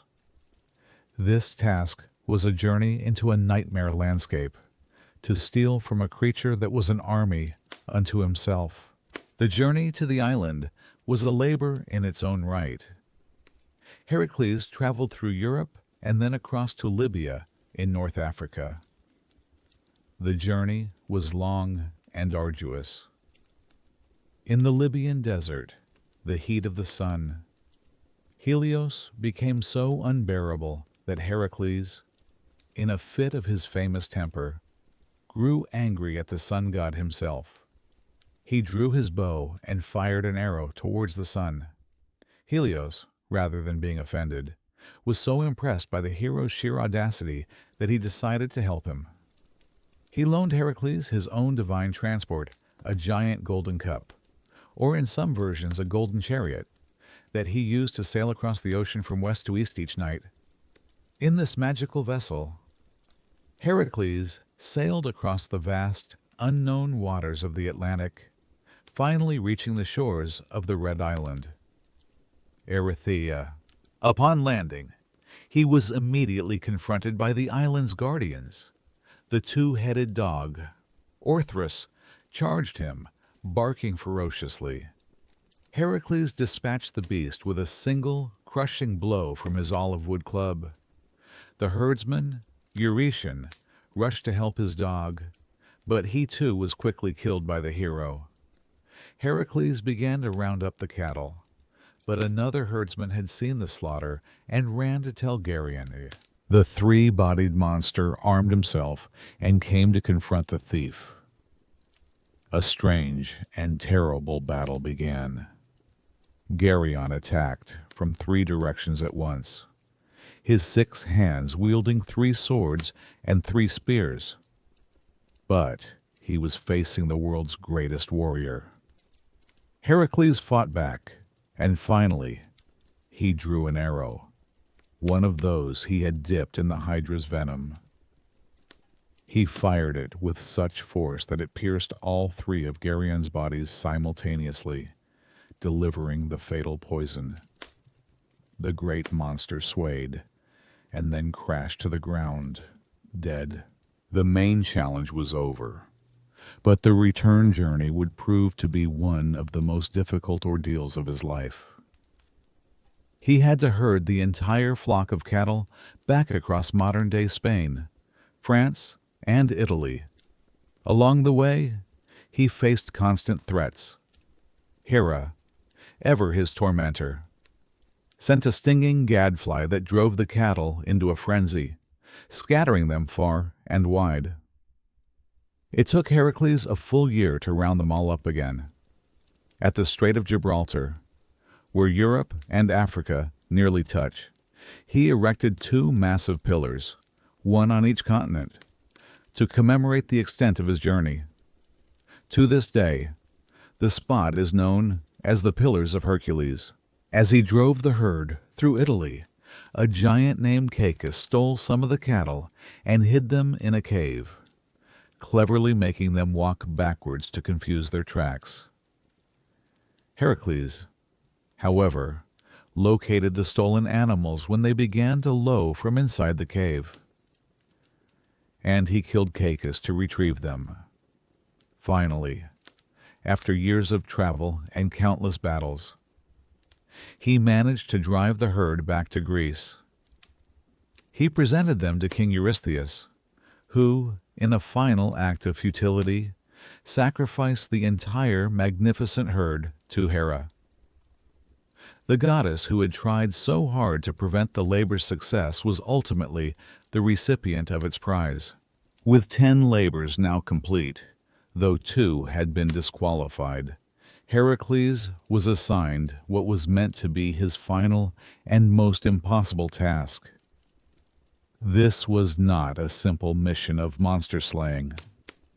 It required navigation into the realm of myth, a journey that demanded knowledge and cunning just as much as strength. He was ordered to bring back the golden apples from the Garden of the Hesperides. These were no ordinary apples.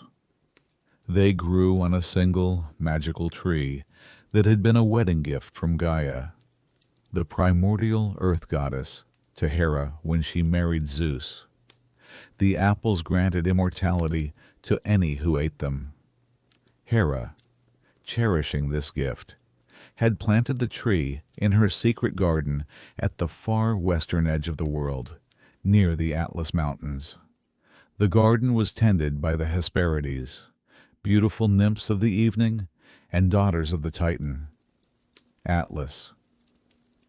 And guarding the tree itself was a creature that never slept, Ladin, a fearsome, 100-headed dragon, whose many voices created a discordant and terrifying chorus. The first and greatest problem was that Heracles had no idea where the garden was. Its location was a divine secret. His 11th labor began as a long, wandering search for knowledge. He journeyed through Libya, where, in some versions of the tale, he fought the giant Antaeus, the son of Gaia who was invincible as long as he touched the earth. Heracles defeated him by lifting him into the air and crushing him. He journeyed to Egypt, where he was captured by the king, Busiris, who had a habit of sacrificing all foreigners. Heracles, however, broke his bonds at the altar and killed the king and his court.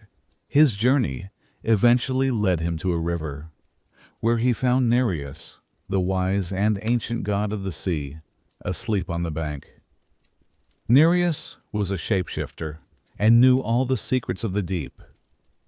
Heracles seized him, and the old sea god transformed into all manner of creatures: a lion, a snake, fire, water trying to escape. But Heracles held on tight, his grip unbreakable, until Nereus finally relented and told him the location of the garden. The path led him through the Caucasus Mountains. There, he came upon the tormented figure of the Titan, Prometheus, chained to a rock as punishment for giving fire to mankind. Every day, a great eagle would descend and eat his liver, which would regrow overnight. Heracles, moved by the Titan's suffering, shot the eagle with one of his arrows, finally ending Prometheus's centuries of agony. Ingratitude. Prometheus gave Heracles a crucial piece of advice. He warned him not to attempt to take the apples himself. The dragon-laden and the nymphs were too dangerous. Instead, he must persuade the Hesperides' father, the Titan Atlas, to fetch the apples for him. Heracles found Atlas at the edge of the world, a colossal figure groaning under the immense weight of the heavens, which he was condemned to hold on his shoulders for all eternity. Heracles made him a proposition.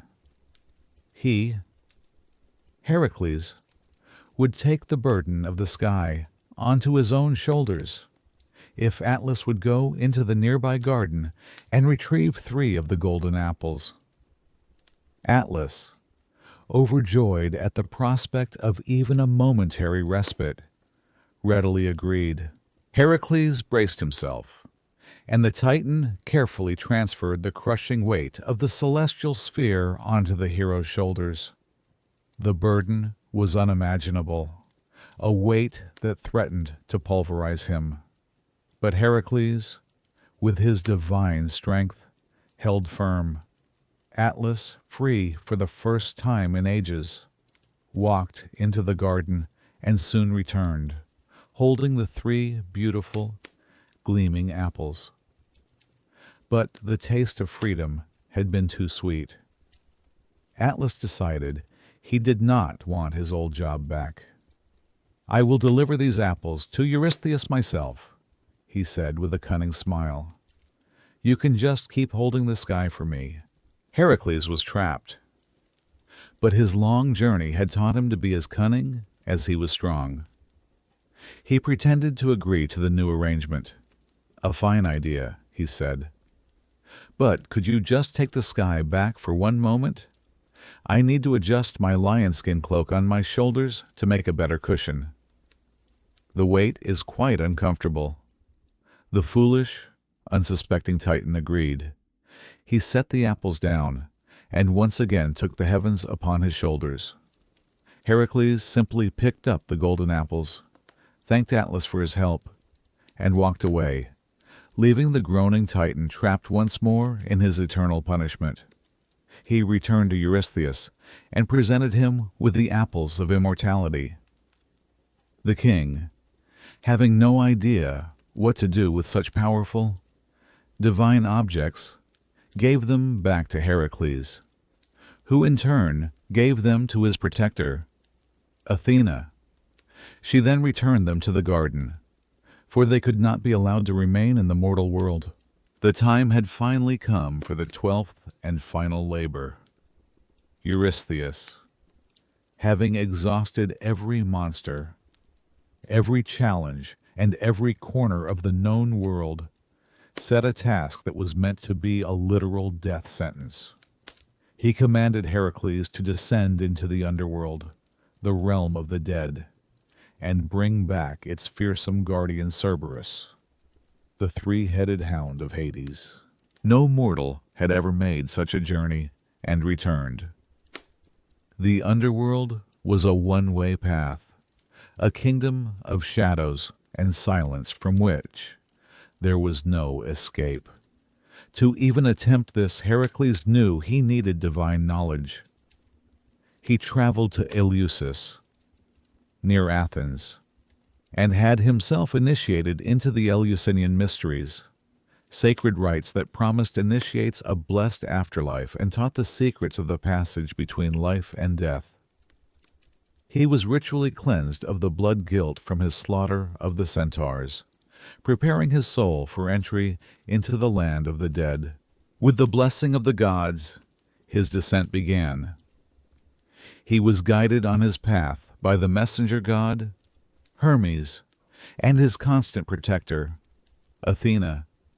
He found an entrance to the underworld at a dark cavern in the Peloponnese and began the long, cold journey down. As he crossed the threshold into the realm of Hades, the ghostly shades of the dead, thin and unsubstantial as smoke, fled before his powerful, living presence. He was a creature of warmth and life in a land of cold silence, and they were terrified of him. On his journey, he saw many familiar figures. He saw the shade of the Gorgon Medusa, and though he drew his sword, Hermes reminded him she was now just a harmless phantom. He nearly got into a fight with the shade of Meleager, another great hero, but they ended up speaking as friends.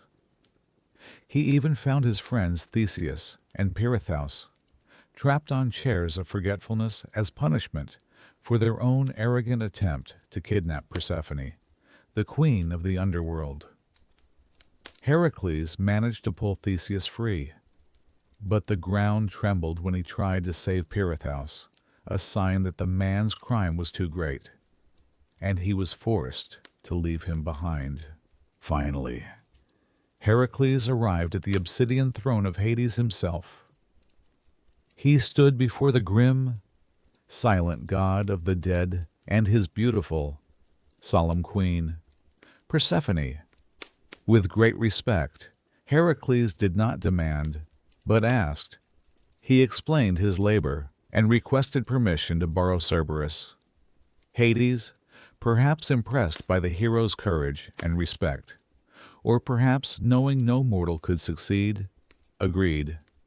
But with one crucial condition, Heracles had to subdue the monstrous beast with his bare hands, using no weapons.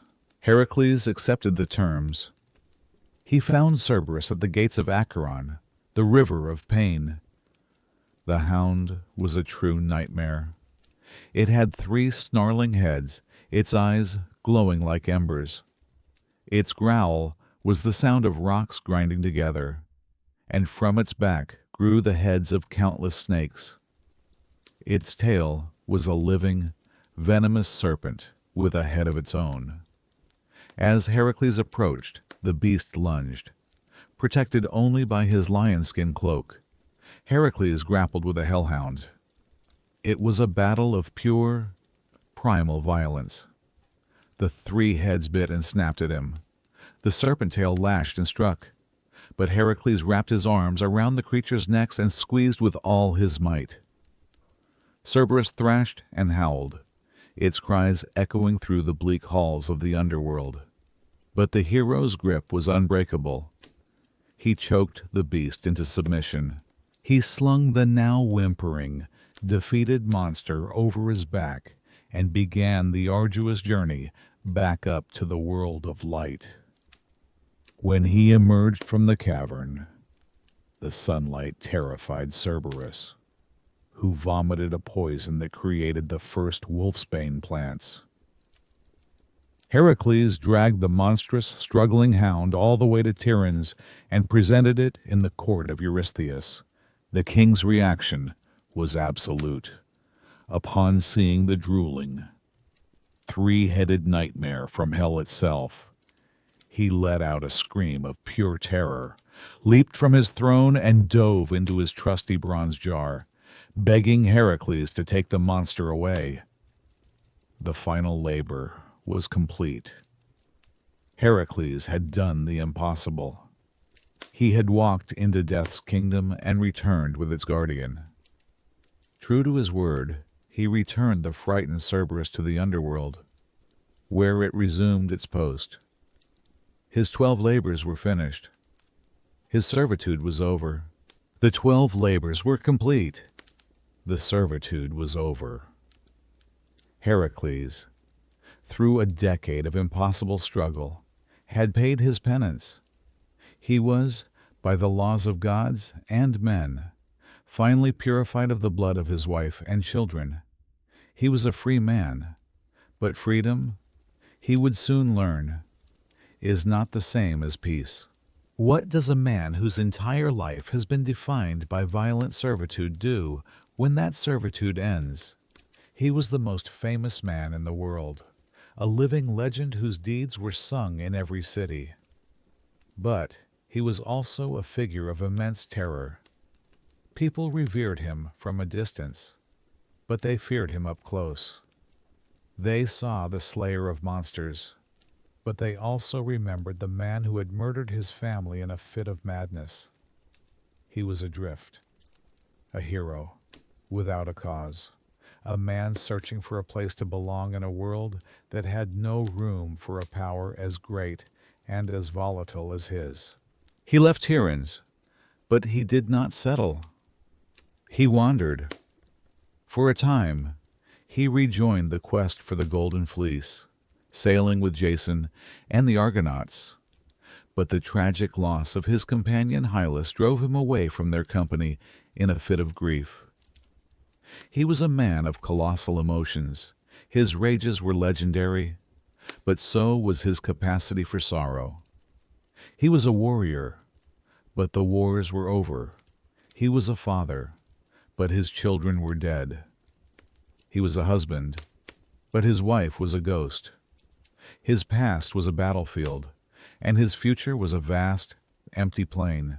And the flaws in his character, the hot temper, and the impulsive violence that had led to his first tragedy, had not been erased by his labors. The purification was a divine decree, a ritual cleansing, but it had not healed the man inside. His strength was still a curse as often as it was a gift. This was proven when, during an archery contest, he was insulted by King Eurytus. Though Heracles won the contest, the king refused to give him the prize, his daughter. Iola, fearing that Heracles would suffer another fit of madness and kill her and any children they might have. Later, Heracles encountered the king's son, Iphitus, who was searching for some lost mares. While showing Iphitus his city walls, Heracles was suddenly seized by another fit of rage, some say sent by Hera, some say his own at the insult he had received. In this rage, he threw the innocent Iphitus from the top of the city walls, killing him. It was a senseless, impulsive murder, a grim echo of his past. For this crime, he was afflicted with a terrible disease and was told by the oracle that he could only be cured if he sold himself into slavery for 1 year and paid restitution to the dead man's family. And so, the world's greatest hero, the man who had completed 12 impossible labors to win his freedom, was once again sold as a slave. This time, it was to Omphale, the queen of Lydia. In her court, he suffered his greatest humiliation, forced to dress in women's clothing and perform domestic chores, while the queen paraded around wearing his Nemean lion skin and carrying his club. He was free from Eurystheus, but he was not free from himself.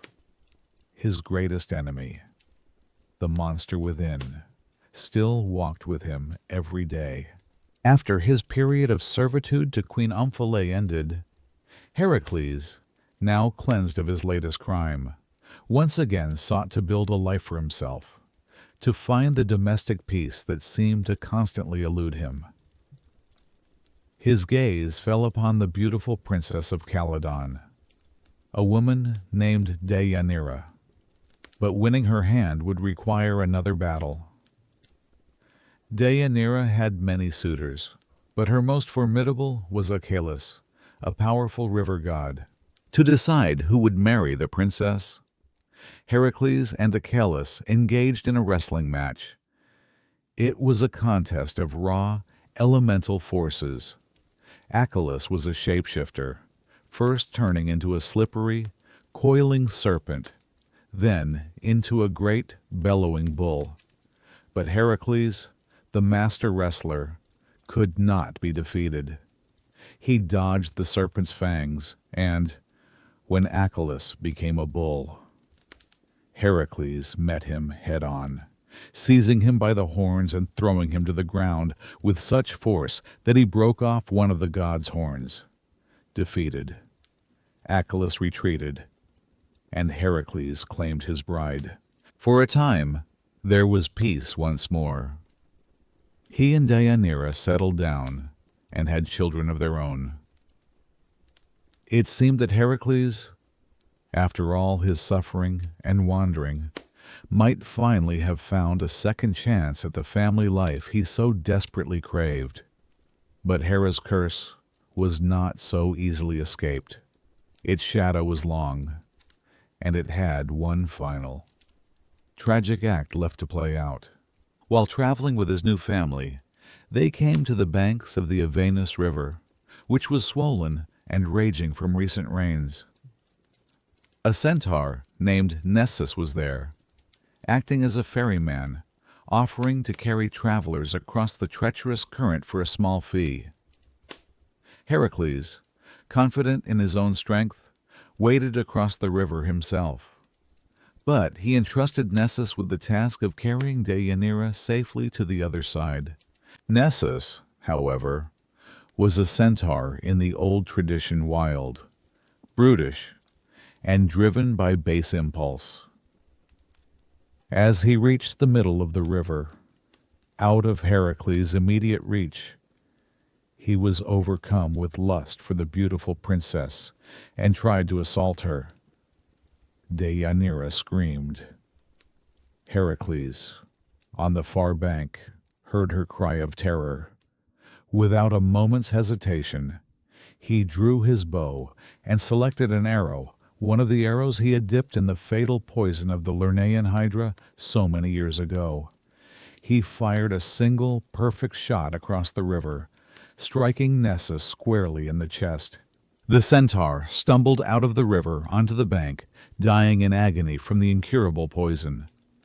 But as his life drained away, he plotted a terrible, cunning revenge.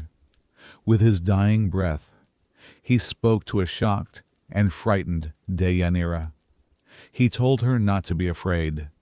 He claimed that his blood, now mixed with the Hydra's venom, was not a poison, but a powerful love charm.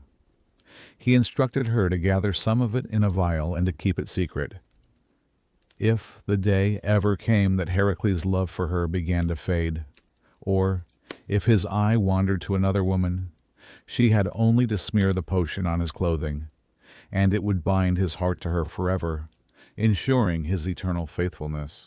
Deianira, naive and trusting, and perhaps already feeling the insecurity of being married to the world's most famous hero, believed the dying centaur's words. Secretly, she collected the clotted, poisoned blood, a dark and potent mixture of lust, venom, and revenge. She kept it as her secret insurance policy, a tragic misunderstanding that would one day become the instrument of her husband's agonizing end. The final piece of the tragedy was now in place, waiting patiently for its moment. Years passed. Heracles and Deianira lived their life, but the hero's nature was restless. He continued his adventures, founded cities, and his fame grew ever larger. But his heart, too, continued to wander. During his travels, he came to the kingdom of Oichalia, ruled by King Eurytus, the same master archer who had once been his teacher. Heracles fell in love with the king's beautiful daughter, Iole. When the king refused to let him have her, Heracles, in a familiar pattern of rage, sacked the city, killed the king, and took Iole as a captive. News of this traveled back to Deianira. She heard that her husband was returning, and that he was bringing a beautiful young princess with him. A cold fear gripped her heart. The insecurity that had lingered for years now blossomed into panic. She was getting older, while Iole was young and beautiful. She feared that Heracles would cast her aside for this new prize. And in her desperation, she remembered the centaur's dying words. She remembered the secret vial she had kept hidden for so long. Believing it to be her only hope to save her marriage, she retrieved the dark, clotted blood of Nessus.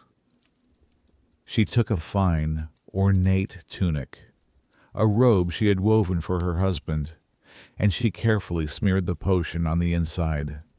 She told herself she was doing this out of love, to ensure her husband's heart would remain with her. She gave the poisoned garment to a herald, Lycus, and instructed him to deliver it to Heracles as a victory gift, to be worn during his next sacrifice to the gods. Heracles received the gift on the coast as he was preparing a great sacrifice of thanks to his father, Zeus, for his victory. Pleased with the token from his wife, he proudly put on the new robe. He stood before the great sacrificial fire, the heat of the flames warming his body. And as it did, the poison, dormant for so long, was activated. It was not a love charm.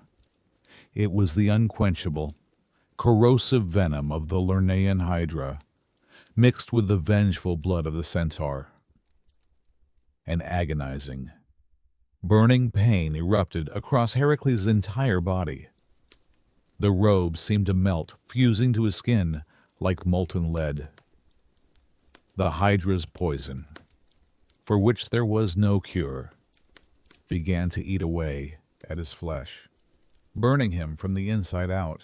He cried out in unimaginable agony, a roar of pain so immense it shook the coastline. He tried to tear the shirt from his body, but it was fused to him. As he ripped at the fabric, he tore off chunks of his own flesh, exposing his bones. In a final, terrible spasm of fury and pain, he saw the terrified herald, Lycus, the man who had brought him the shirt. He seized him, swung him around his head, and hurled him far out into the sea, where he turned to stone. But there was no escaping the pain. He, the man who had overcome every monster, was being destroyed by a simple shirt. Realizing there was no cure, and that he was dying the most excruciating death imaginable, he knew he had to end it. He had his men carry him to the summit of Mount Oeta. There, with his remaining strength, he built his own funeral pyre, uprooting oak trees and piling them high. He laid himself down upon the pyre and begged his companions to light it. But none of them dared. They could not bring themselves to be the one to kill the great Heracles. He lay there, pleading, until finally, a young shepherd named Poes, or in some versions, his son, Philoctetes, took pity on him and agreed to light the flame. As a reward for this final act of mercy, Heracles gave the man his greatest treasures, his mighty bow, and his quiver of incurable, hydra-poisoned arrows. The flame was lit, and the fire roared to life, engulfing the body of the greatest hero the world had ever known. The great pyre on Mount Oeta burned with a ferocious, divine intensity. As the flames roared, consuming the mortal body of Heracles, a great thunderclap echoed from the heavens, shaking the very foundations of the mountain. This was not a storm of nature, but a signal from the king of the gods. Zeus would not allow his greatest son to simply perish in the fire. Through the smoke and flames, a golden chariot descended from the clouds, driven by Heracles' constant guide, Athena, and accompanied by the messenger, Hermes. As the fire burned away the last vestiges of Heracles' mortality, his physical body, his human suffering, the poison of the Hydra, the curse of Hera, his divine spirit, the immortal part of him, inherited from Zeus, rose from the pyre, pure and shining. He stepped into the celestial chariot and was carried away from the world of men, ascending into the heavens. His arrival on Mount Olympus was a moment unlike any other. The gods, who had watched his struggles for so long, welcomed him not as a visitor, but as one of their own. He was no longer a troubled demigod, caught between two worlds, but a full and true immortal, a god in his own right. He was finally home, and then the greatest miracle occurred. Hera, the goddess whose unrelenting hatred had been the driving force behind every tragedy in his life, came forward. Seeing him now, not as a symbol of her husband's infidelity, but as a being of immense power and endurance who had overcome every obstacle she had thrown in his path, she finally relinquished her ancient grudge. Her anger, which had burned for decades, was at last extinguished. In a formal act of adoption, she accepted Heracles as her own beloved son. The curse was finally, truly broken, to seal this reconciliation, and to give Heracles the eternal peace he had so brutally earned. Hera offered him the hand of her own daughter in marriage. He was wed to Hebe, the beautiful goddess of eternal youth and the cupbearer of the gods. The man who had lost his mortal family in the most horrific way imaginable was now given a divine family. The hero, who had grown old from suffering, was now married to youth itself, and so he spends eternity, not as a warrior, but as a god at peace. His labors are over. His pain is gone. He feasts with the other Olympians, his laughter echoing in the golden halls. He found his place not as a king on earth, as was his birthright, but as a god in heaven, a destiny he forged for himself through a lifetime of unimaginable struggle. It was the ultimate reward, a quiet, blissful immortality that stands in stark, silent contrast to the loud, brutal, and tragic life he was forced to endure. The suffering had ended, and the glory, at last, was truly his. Now that we have followed the arc of his life, from the cradle to the pyre to his seat on Olympus, let us take a step back. Let us drift for a moment in the quiet space after the story ends, and reflect on what it all truly meant. The word we associate with Heracles is hero, and his story is one of glory. But if you look closely at the life he actually lived, another, harder word comes to mind: brutal. The life of Heracles was, from beginning to end, an exercise in brutality. First, there was the brutality of fate. He was born into a curse, his destiny sealed not by his own actions, but by the jealousy of a goddess before he could even speak. He never had a choice. His life was not his own. It was a canvas upon which Hera painted her masterpiece of suffering.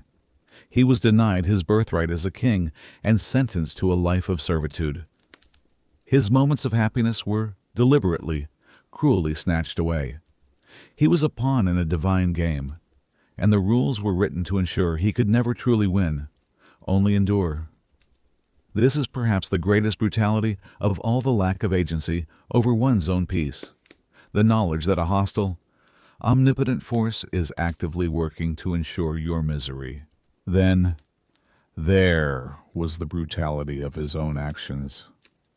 It would be comforting to see Heracles as a simple victim, a noble soul weathering an unjust storm. But the truth, as it so often is more complicated. His defining characteristic was his strength, but his defining flaw was his rage, an uncontrollable divine fury that lived within him like a sickness. It was this rage that led him to kill his music teacher, Linus, over a simple reprimand. It was this rage that led him to murder his friend, Aphytus, in a moment of pique. And it was this rage, divinely inflicted, that turned him upon his own wife and children. He was both the hero and the monster.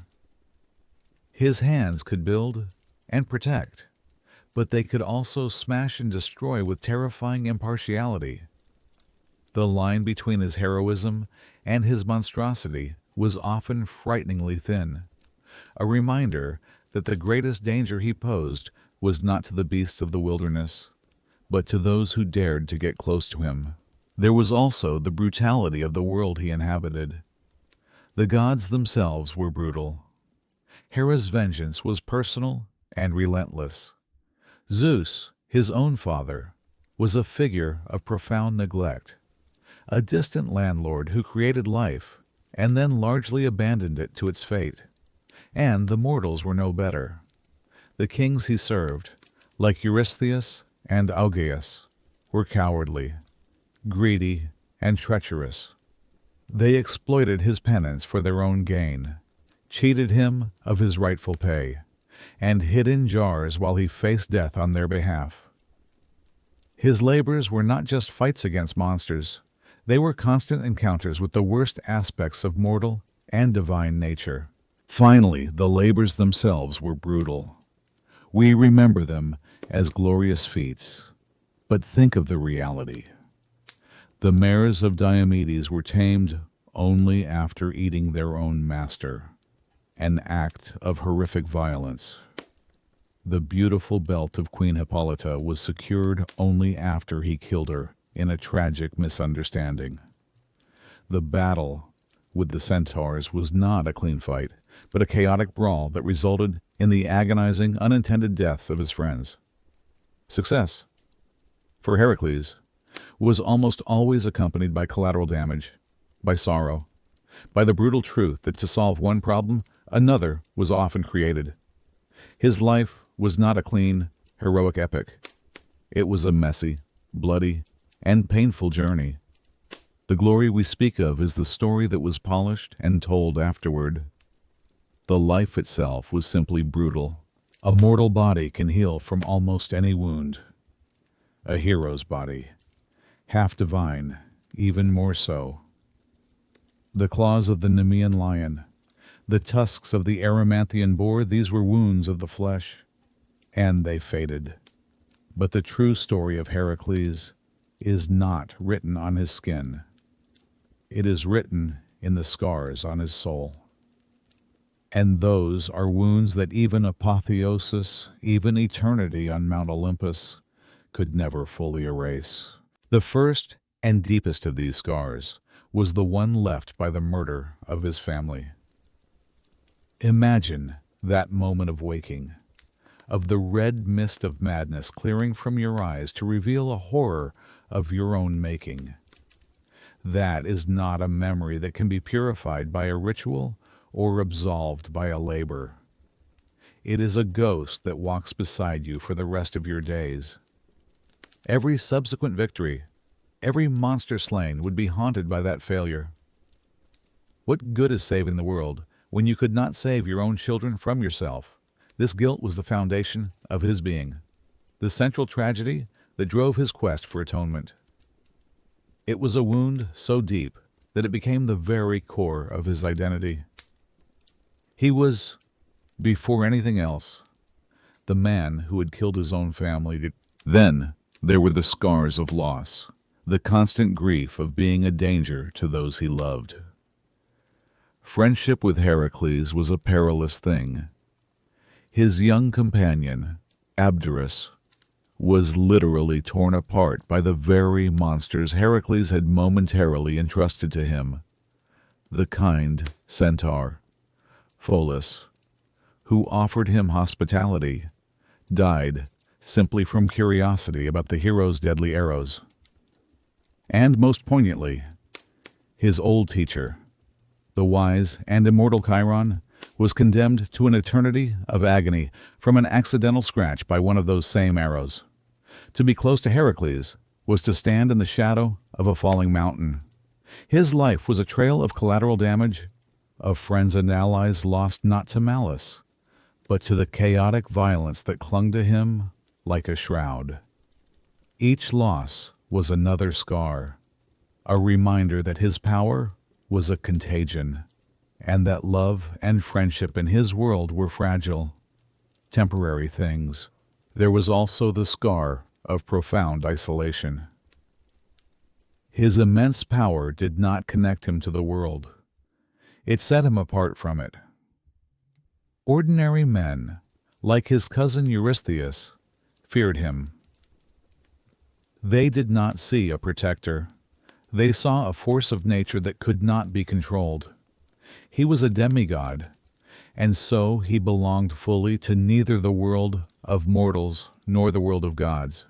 He was too powerful for one, and not pure enough for the other. This sense of being an outsider, a wanderer who could find no true home, defined his existence.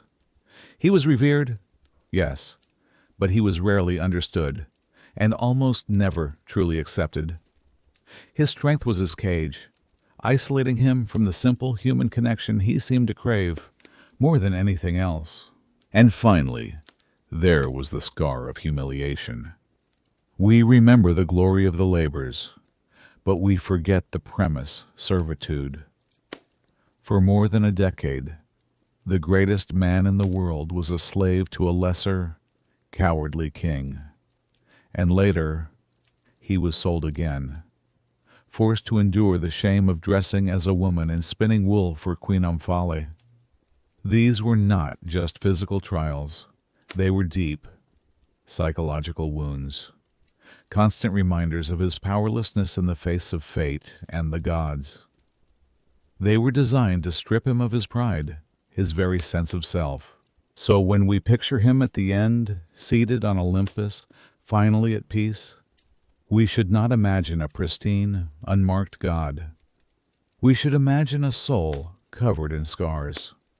The peace he found was not a forgetting of the pain, but a final, quiet acceptance of it.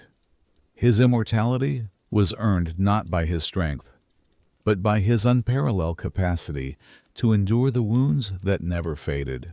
And so, the story ends.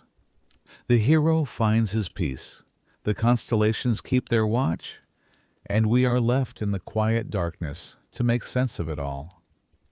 For the life of Heracles is more than just a sequence of adventures. It is a profound and deeply unsettling paradox. He was, without question, the greatest hero of the ancient world. But he was also, perhaps, its most tragic monster.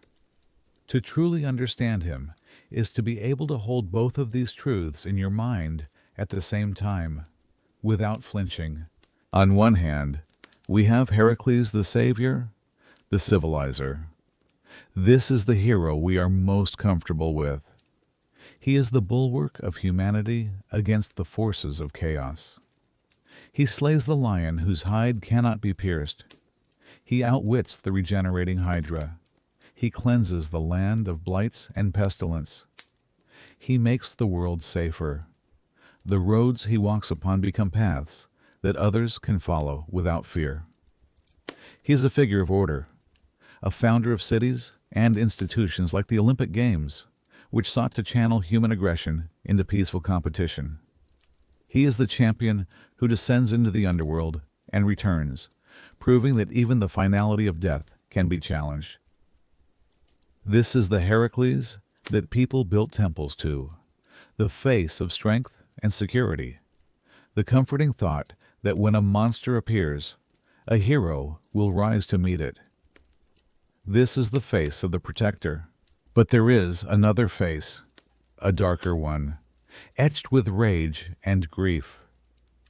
This is Heracles the destroyer.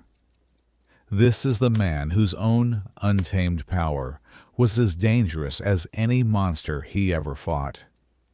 His strength was a divine gift, but it was a gift without a safety catch. This is the Heracles who, in a flash of temper, killed his own music teacher with an instrument of peace. This is the Heracles who, in a fit of divinely sent madness, became the butcher of his own family, turning his home into a slaughterhouse. This is the Heracles who, in his grief and rage, fed a king to his own flesh-eating horses.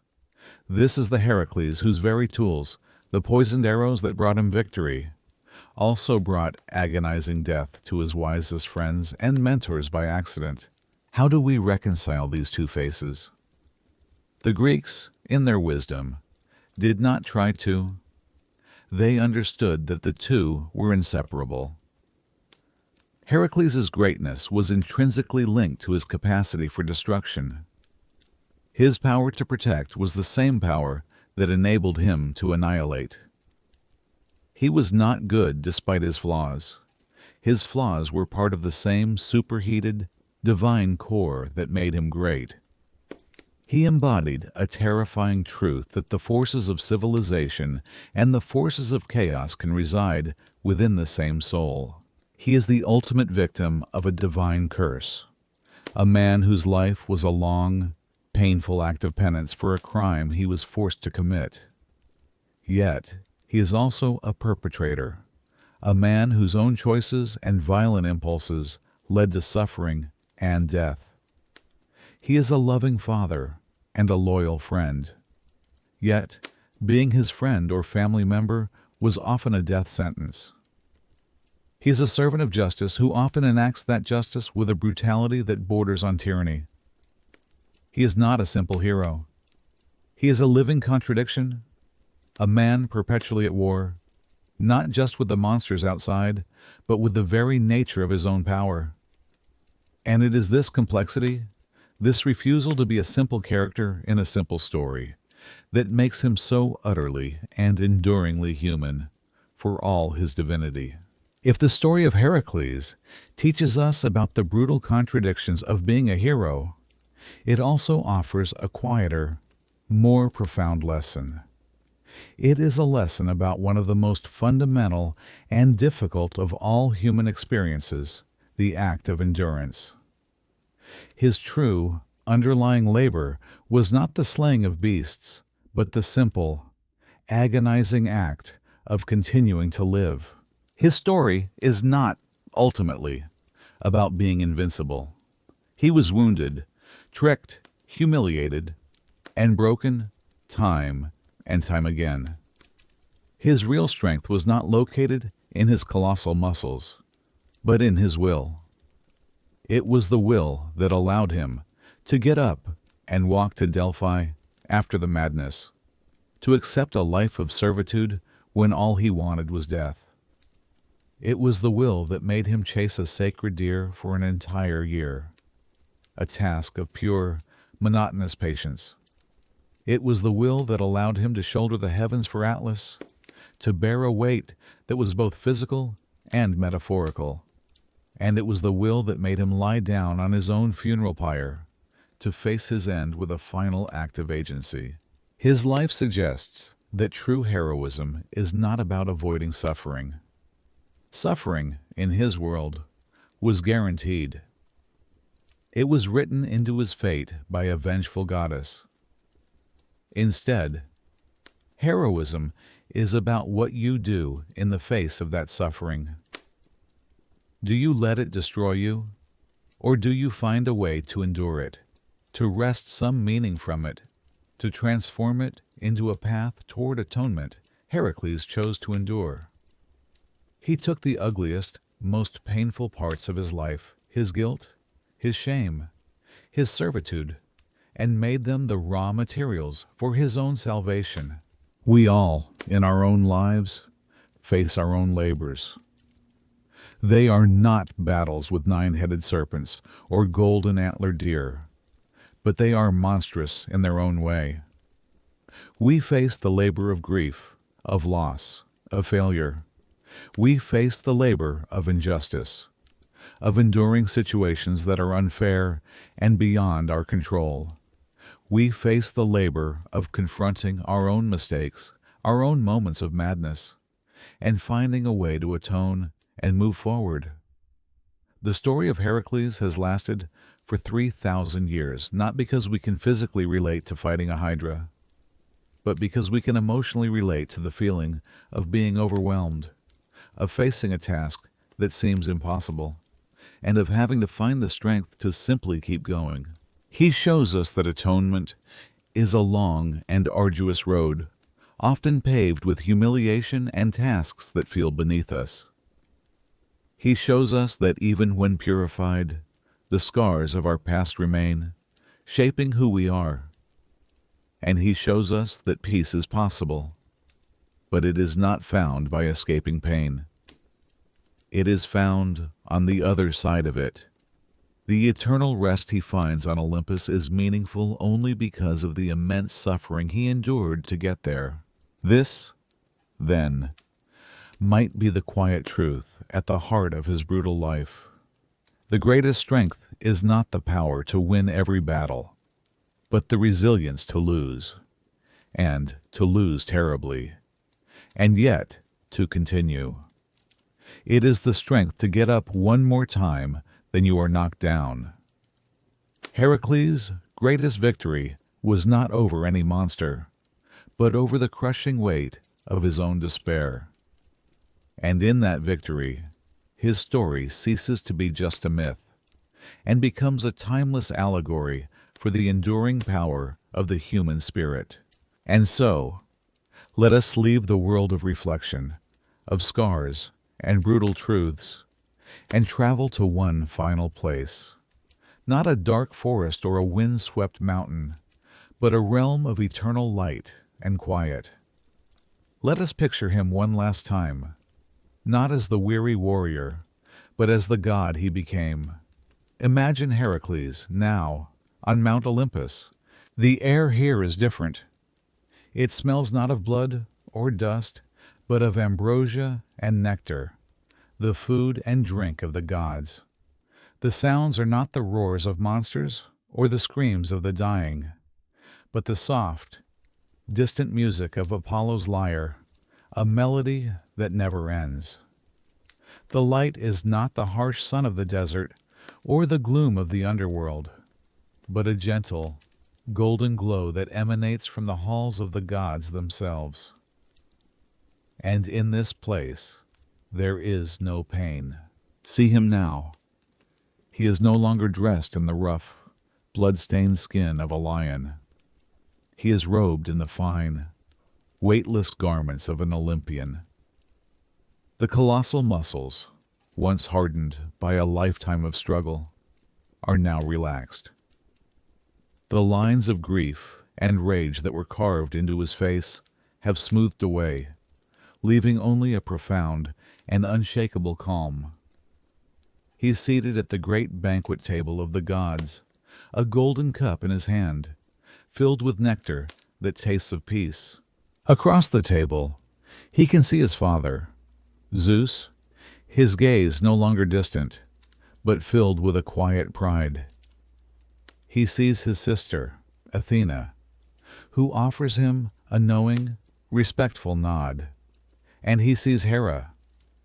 There is no hatred in her eyes now, no simmering resentment. There is only a strange, miraculous acceptance.